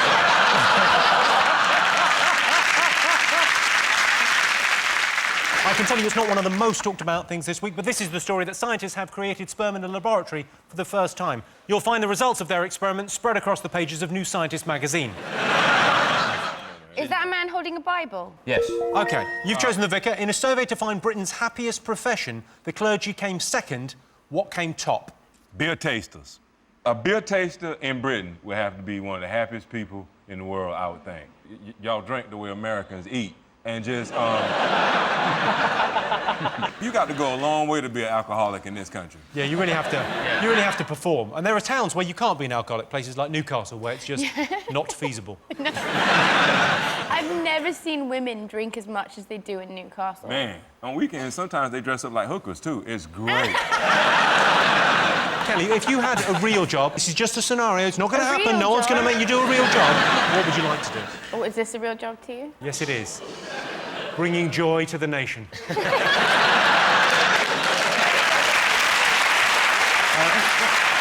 and not forgetting scaring any children who are watching. Get to bed, I'm coming to get you. I've got a little brother who's 8, and I asked him a few weeks ago, like, what do you want to be when you're older? And he had a proper good think about it, and he went, a dog. He's looked at the dog and he thinks, that looks like a pretty good life to me. I tell you what, the easiest job I've seen recently, lollipop ladies That's at what I was Crossroads. just about to say. Lollipop ladies at Crossroads. Pelican Crossing. Yes, that's what Why I are don't you get. there? Press the button, it goes red, and then she walks into the middle of the road with a stop. I go, I know! I'll give you a clue. You get to chat a lot if you do this job. Is it hairdressing? That's the right answer. Yeah. What? Yeah. Yes, Britain's happiest profession is hairdressing. If you want to know the difference between a hairdresser and a barber is a slightly older gay man from Cyprus. Most Brits have a hobby they're too embarrassed to tell their friends about. True or false? It's only posh people who have hobbies, really, isn't it? It must be train spotting has got to be the most embarrassing, hasn't it? You see, you do always feel a bit superior to those people who are train spotting. I get the train at Stockport and there's a bloke spotting trains and I'm like, well, I can do that, mate. That's a piece of piss. Why don't you go out to sea and try and spot them? You know, challenge yourself. I mean, that's the real skill. Are there that many different kinds of trains? It's about the numbers on the trains as opposed to the model. So they look for numbers? Yeah. Or if they've got a big face on the front, you can tell if it's Thomas or Edward or Gordon. Do you know what my hobby is? What's your hobby, Sean? I like going up to people who've got those, you know, Sanskrit tattoos and get my Sanskrit English dictionary out. So, what do you think that says? It says, David. No, it doesn't. It says garage. People talking about X Factor. Of course. Probably talking about whoever was voted out last week. Who was voted out last week? Wasn't it Abby last week? Abby, yeah. No, did you think she was any good? I thought she was okay. Just okay. Kind of boring. I didn't think she should have done the show. You don't think she should have I done? didn't. I said at the first audition, I don't think you're right for the show. What do you think she should have done? Just made you a cup of tea and I think she's like a singer. No! I think she's like a singer-songwriter. I just didn't think she was versatile enough. So who's your star act this year? Well, I've got 3 left. You got 3? That's I've got incredible. 3, yeah. Haven't got Paul Achister left, though, have you, Louis? No. No, but you know what? No, he's coming down. He's coming back next year. Talk to me. I've lost all respect for you. Why? Because he's good, isn't he? He's you told really him he had good. the best voice He's in the really thing. good. I want him to come back next year. But he was in my it guest. this year. He was down with me the weekend. That's what you say to someone who's late. He That's came what the to Royal see me the Mail say. weekend. I looked after him the weekend. I showed him what he should do next year. What do you mean you looked after him at the weekend? He came down to the show and I showed him what really happened. Why every series of X Factor do you always do this? It's always you who picks the person who's like not actually good at singing and it's entertaining. No. Just out of interest. Out of pure interest. But he's still in the competition. Yeah, he's in the competition. Right, so this is my question to you, though, right? It's a popularity contest. Right, so it's not a singing competition. It's a popularity, it's a personality, competition. it's everything. I'll be honest with you, no one has ever taken the X Factor as seriously as you just have. No one. Jimmy, you know what? There's lots of people in the charts that cannot sing. Come on, let's name names. I'm not naming them, but Come there's on, a name lot of some them. names. No. Brittany. There's lots of people in the Brittany charts. is a triumph of auto-tune. But she's not a great singer, you know? That's the one guy on tour stars don't upset. They don't upset the auto-tune guy. Yeah. They talk, the rest of the crew, they treat him like scum, but the auto-tune guy, they go, how are you? Did you sleep well? Because he could just go like that, and they just go, The Star Wars open auditions in Bristol. This is huge news, isn't it? Brilliant. It's funny that they queued up for about 8 hours in the freezing rain. Over 4,000 people turned up to the auditions in Bristol and about 1,500 were turned away without even being seen. Without even being seen, that's harsh, isn't it? Just...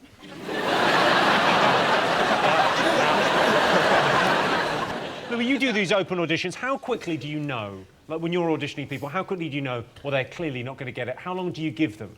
Well, we see a few hundred people a day. I mean, we let them sing maybe one song. If they're good, you know. If they're really bad, we might get 2 songs. Jordan, have you ever auditioned? Have you gone up for an audition? Actually, yeah, I got to the last 5 to be Will Smith's son when I was, like, 9. I tell you who got the part, his son. I went for that thing for Will Smith's son as well. I got down to the last 2. She's a very versatile actress. I didn't need to go to the auditions because I've already got a part in the new Star Wars film. Have you? Yeah, I've already been cast. I play the postman on the Death Star. Insufferably cheery postman, walking around the Death Star going, may the parcel force be with you.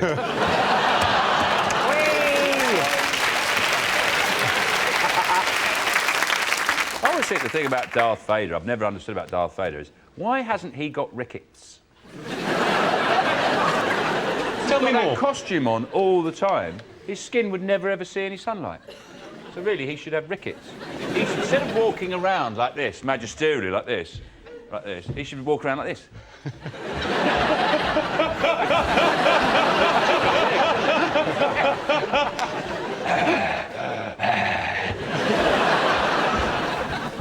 Don't worry, I'm not coming in. It's difficult to know how they could have made Darth Vader any scarier. That walk is it. The thing is, the new trilogy has got to be really good, because the first trilogy was really good, and then the prequel trilogy was awful, and it undid all of the good work of the original trilogy, and then the third trilogy's got to be not just good, but even better to make up for the prequel trilogy.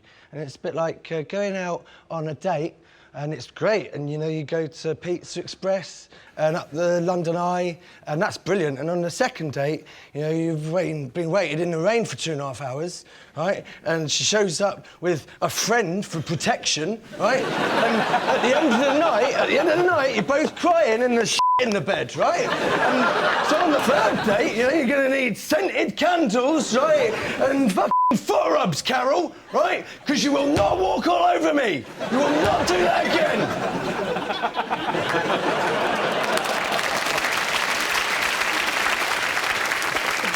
Well, listen, what they've done now is they've said that because so many people turn up to these open auditions, they're going to allow people to audition on video, and you can just send in your audition tape. John, Sean, do you want to... Yeah, I'll do it. Yeah, OK, fine. Well, I don't need to. I've already got a part, but... Well, what, you've been... I'm such a versatile actor. If I give you that see me... If I give Sean that one, you could be Vader, you could be Luke. Just classic lines. You just got to embody the role. OK. All right. Action. If only you knew the power of the dark side. Obi-Wan never told you what happened to your father. He told me enough. He told me you killed him.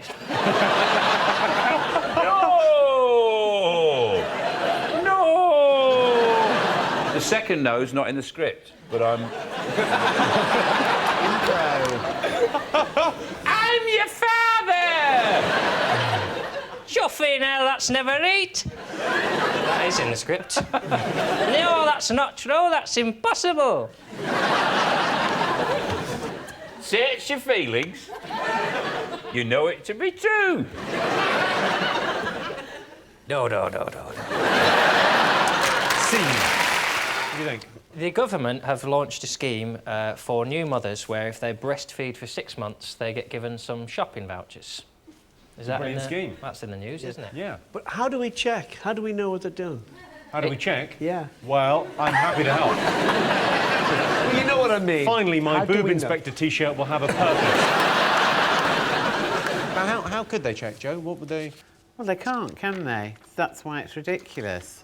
Well, surely if you breastfeed, you are producing milk, whereas if you don't breastfeed, you stop producing milk. What, you think they could come along and have a squeeze and see if anything comes out? The boob inspector.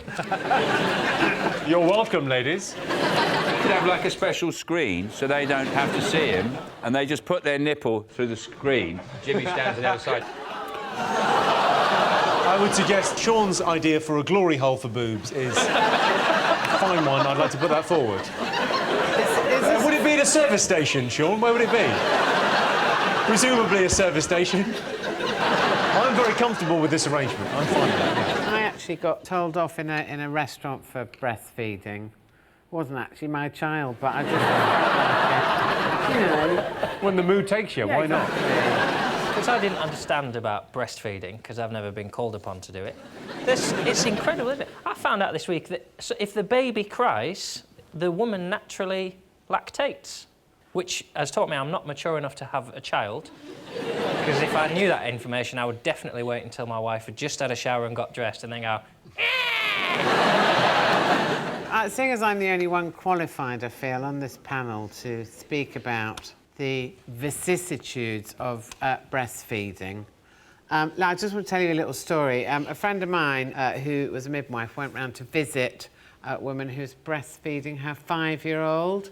And she said to this woman, look, I think he's a little bit old to be breastfed. And this child took his face off his mother's bosom and went, F Fuck off.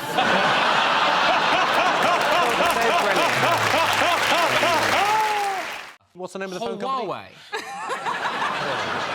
I think it's a Geordie chat-up line, isn't it? Huawei. I think the real injustice is that it's not pronounced Huawei. Huawei. Huawei. Huawei would be great. It'd be like Loughborough's boring, but Luga-Baruga. Who doesn't want to go to Luga-Baruga? But they think that they'll spy on us through 5G. But Yeah. oh, I don't think I'm very interesting to spy on. Well, they're going to look at my phone. It's just me watching Dennis Bergkamp videos and a hardcore dwarf porn. And I know you can't say dwarf anymore, but you try Googling little person porn and not have the police around your house quicker than you can say Snow White Bukkake. I'm telling you. OK, so 5G. What's a G? What's a G? This guy. I mean... Oh, that might be the dumbest thing I ever said. It's fun, because 3G was quality for 8. There was no 1 or 2G. 3G was quality. 4G popped up for a bit. Now it's 5G. I mean, 3G's the OG of G. Yeah. I mean, what next? Gina G. Gina G. Gina G, yeah. Really The original. like Gina G. Yeah, but she didn't get very good reception either. That was the G spot, we couldn't find it. It's not that hard. Yeah. No, but it's fascinating that people are so suspicious of them, but actually, it's not like you can really turn them down as Britain. Like, if you don't use these guys, then it's likely we'll just have to go back to dial-up, and to that I say, ni hao to our new technological... I suppose if we don't go with them, we've got Alan Sugar and Amstrad. Yeah. Exactly. Oh, we're using the Faxophone 3000. Yep. Well, that's Trump's supposed to be sorting it out. He's gone, don't worry, Boris, I'll sort it out for you. It's like when you get a job priced up at home and then your mate goes, I can do that after price, don't worry. And before you know it, you've got your mate round your house, you've paid him in cash up front, he's crying about his divorce, installing a 56k modem. Or you're digging out your VHS porn for an analogue wank. Ovi, what do you make of this 5G? They reckon the Chinese are going to be able to spy on us. You worried? Oh, God. Nah, I'm not the person to ask. Well, you're dressed like a spy. Catherine, are you worried by Huawei? I don't mind being spied on. You know, you can watch me all day. I'll make little asides to the camera like my very own flea bag. I wouldn't mind it at all, but I don't understand G, and I don't understand why we can't make our own G. Do you know what I mean? Why do we need American G or Chinese G? Chinese G sounds like a geezer. Who's coming tonight? Mike, Phil, Chinese G. 15% of prisoners are on drugs. How do they get hold of so many drugs in prison? I guess they're smuggled in by some arsehole. Yeah, bum jokes still work. Good news. The average Brit spends 121 hours sitting on the toilet every year, which is about 20 minutes a day if you can work it out, or 40 minutes a day if you can't work it out. And Mexico City is the worst place in the world to be a commuter, especially for me. I work in Shepherd's Bush.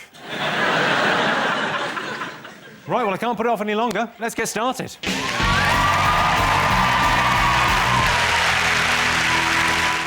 Sean. Sean, Sarah, Georgie, anything you've been chatting, anything caught your eye in the papers? Well, Jimmy. This week. We all like to put a bit of money away for a rainy day. Don't we? But I think you're more prepared than Noah.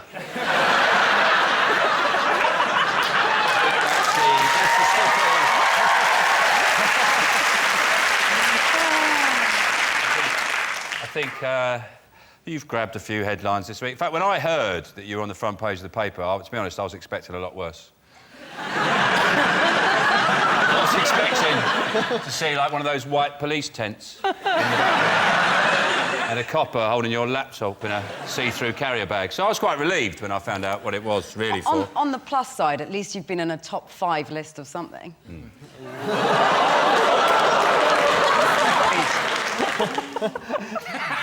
Georgie Thompson? Right, I mean, that's got to be, you know, a positive spin on it. Yeah. Yeah, that is a positive spin. Thank you. We can all now see why you work so hard. You get to keep all the money.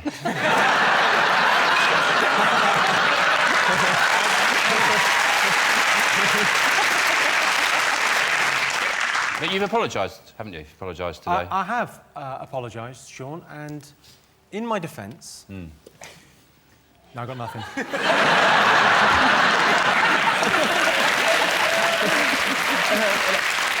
I just want to ask you this question, because in your apology it said, my accountant said to me, do you want to pay less tax?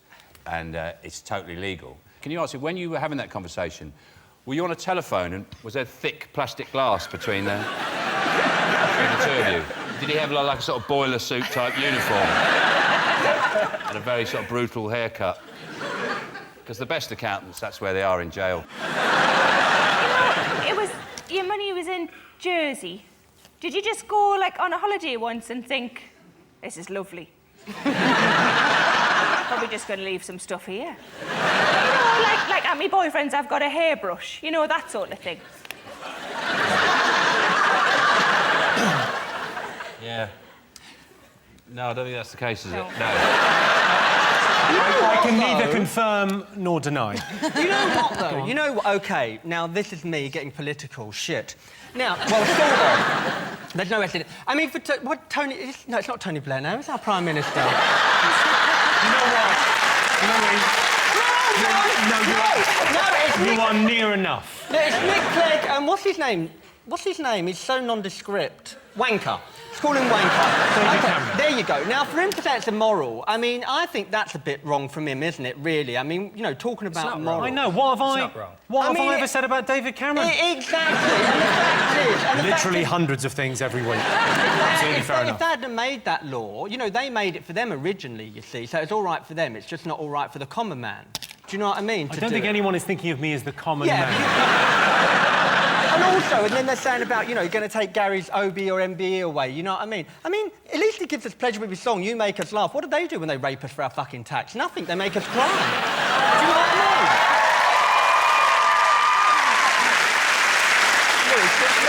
Lewis, I mean, Jimmy is funny, but 1%, fuck me. Yeah. Did you beat him down a bit, Jim? Did you go, look, can't we call it 0.5? Any political rant is weakened by not knowing the name of the Prime Minister. Yeah, but I think Louis' political opinions are best expressed through the medium of dance. Oh,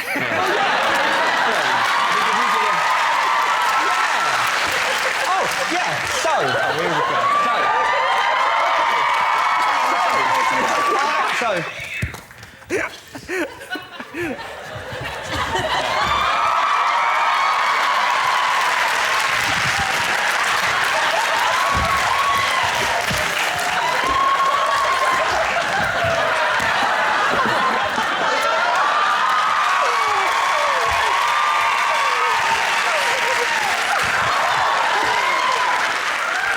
I didn't think I could feel any worse. but there it is. I thought this week of all weeks we might get to the second round before you did a dance. Yeah. I didn't think... What a pleasure it is to be sat next to the only man in Britain more flexible than your accountant, Jimmy.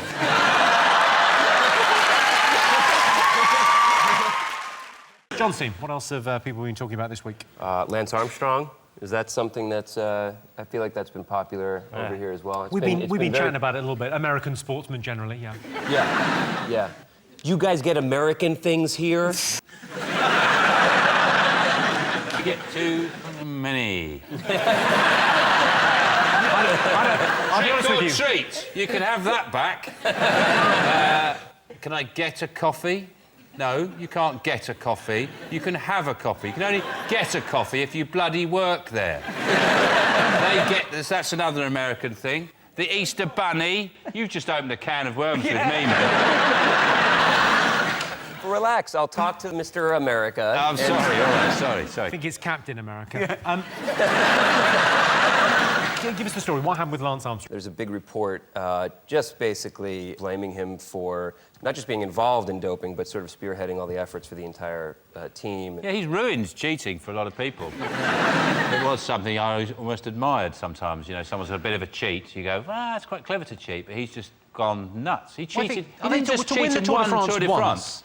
Yeah, but he cheated 7 times. You'd think after you've done it once, you'd go, I got away with that. Carried on. Just the sheer energy for the cheating. I don't know where he got that from. It's not just the steroids he cheated with. He had a testicle removed, so he was lighter as well. A Brit just won the Tour de France for the first time, right? That was pretty exciting this past summer. Cavendish, right? Actually, English. No, it's Bradley Wiggins. It's not. What? I think Bradley Wiggins wins. That's what I said. What did you hear? I said Mark Cavendish. You don't know what you're talking about. Usually, like, if someone gets caught doing drugs, it means whoever got silver got gold. But because so many cyclists are cheating, I got a call this week to say that I hired a bike when I was on holiday in Paris. And I've gone down, so I actually won the 2003 Tour de France. I bet there is drugs in boxing, though. Surely you've got to take paracetamol after a fight. All those bashes on the head. Do you get a headache? To be honest, it'd be a hard sport to cheat in. You could have all the energy in the world for boxing, but if you haven't got the technique and the skill to go with it, you know, you still can't win. Right. I think if you took enough heroin, you wouldn't be bothered about it. Nick, you're a professional sportsman or drug taker, one of the off.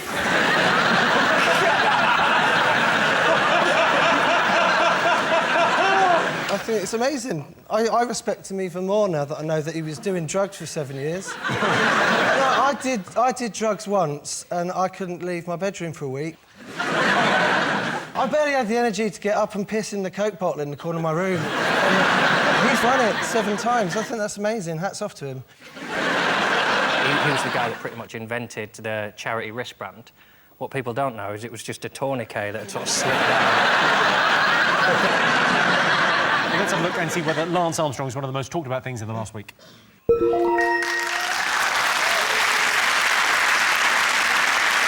Yes, cyclist Lance Armstrong has been accused of taking performance-enhancing drugs. Suspicions were first raised when Lance Armstrong won the 2004 Tour de France on a chopper.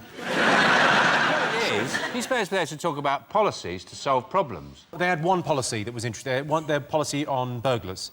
Yeah. They basically said, if someone now breaks into your house, you can attack them. See, I didn't get that, because on the one hand, they're saying, we really want Britain to be aspirational and we admire people who take risks and go out and get what they want. And then on the other hand, they're saying, shoot burglars. My parents' house got broken into while I was in it, and... By you? No. I was in it. How could I break into it if I was in it, Jimmy? It's no logic. Yeah. Just think and then speak, for fuck's sake. Now, where was I? And I was upstairs and I heard some, like, real smashing around downstairs. And I came downstairs to see, and there was a masked man coming through the French windows. He was, like, halfway in, and the only thing I could think of to say was, "Excuse me!" And then he ran off. I turned really posh. We're not... really posh when I'm getting burgled. I'm the gentleman crime fighter. You certainly look like a gentleman. What I do, if I have burglars, I've got a burglar's outfit by the bed. And I dress up in it. And I go downstairs and I go, "There's nothing up there." "Oh, Jack, let's get out of here. He's got a big dog, he's a bit nuts. Let's go." OK, let's get back to the Tory party conference. I feel a bit sorry for politicians, because, like, it is hard, isn't it? Like, and they're always evading questions, like, but if they were honest and they said, like, "Well, what are you going to do with this, what are you going to do?" Like, I don't know, mate, right? No one's got any money, right? Everyone's pissed off. They're asking me to sort it out. The wife's got the ump, not seen the kids. I bought FIFA 2 weeks ago, not even played it.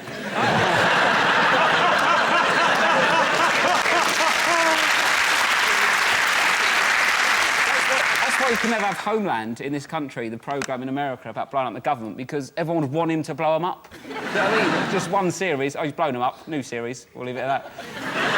And your homeland's kind of big here, though. Oh, yeah, it's pretty big, yeah. Pretty good. Yeah, we love it. Yeah, it's a great show. Massive Yeah, hit. it's good. It's a shame they couldn't have found an American actor to play the lead, but... Could you look sort of troubled, as if you've got a dilemma going on inside you all the time? Can you do that? Let me check.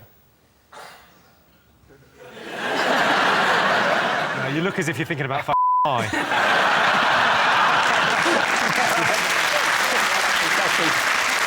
Most people think they could become an Olympic athlete if they trained every day for 4 years. True or false? That's a great question. Thanks. I've been working on it, really thinking about it. When did you take up boxing? I was 12, so that was a lot of years in the making. So I think 4 years of... it depends. It depends. If you've got a natural talent, then you might be able to pull it off. Well, thank you. I appreciate that. What do you think, Nick? Could you be an Olympic athlete? 4 years is loads, isn't it? 4 years is way too much to be training. Well, you think you'd go over the Olympic standard and just give up? You go, well, this is crazy. I'm too good at this. Then Jamaicans learned how to bobsled in under 90 minutes, didn't they? So...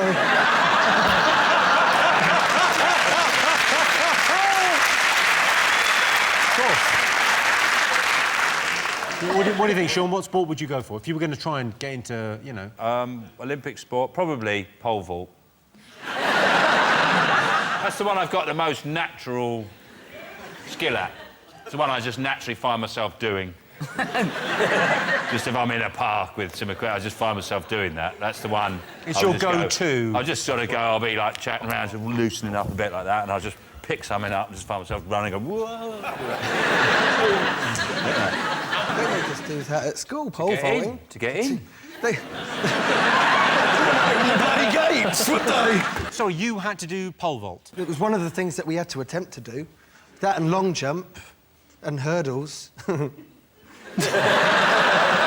the giggle on hurdles? Because I'm obviously at all of those things.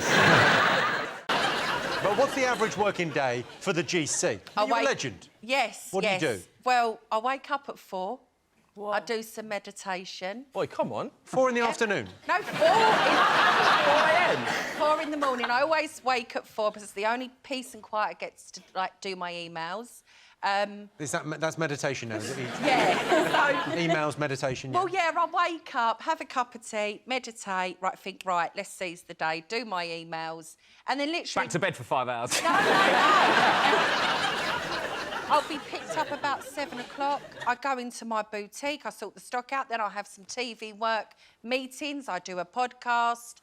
What's your podcast? Jimmy! It's the #1 podcast. For Jimmy who? Collins' podcast. You can get loads of information on there. Gardening, crystals. Gemma's mum pops on with some advice. Yes. It's the next best thing out there that will change your life. Yeah, but will it make it better?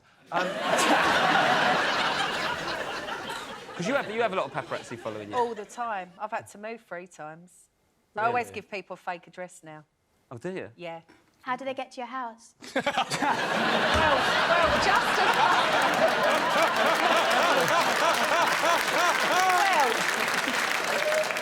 a good question. Sometimes I get followed. I have been followed.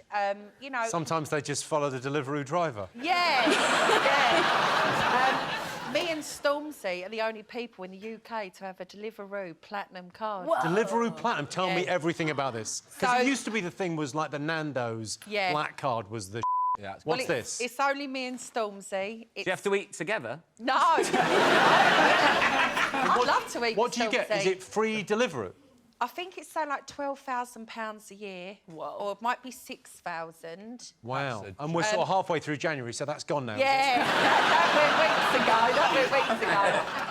What's your favourite? What's your go-to on Deliveroo? I've got to say, I love a bit of Pizza Hut. I'm not going to lie, I do Old love school. a pizza. Or the brown derby from Wimpy. Yeah. Oh, it was the best. The brown derby. Donut, ice cream on top, loads of chocolate sauce and lashings of nuts. Lashings of nuts. That's what they do in Saudi Arabia, isn't it?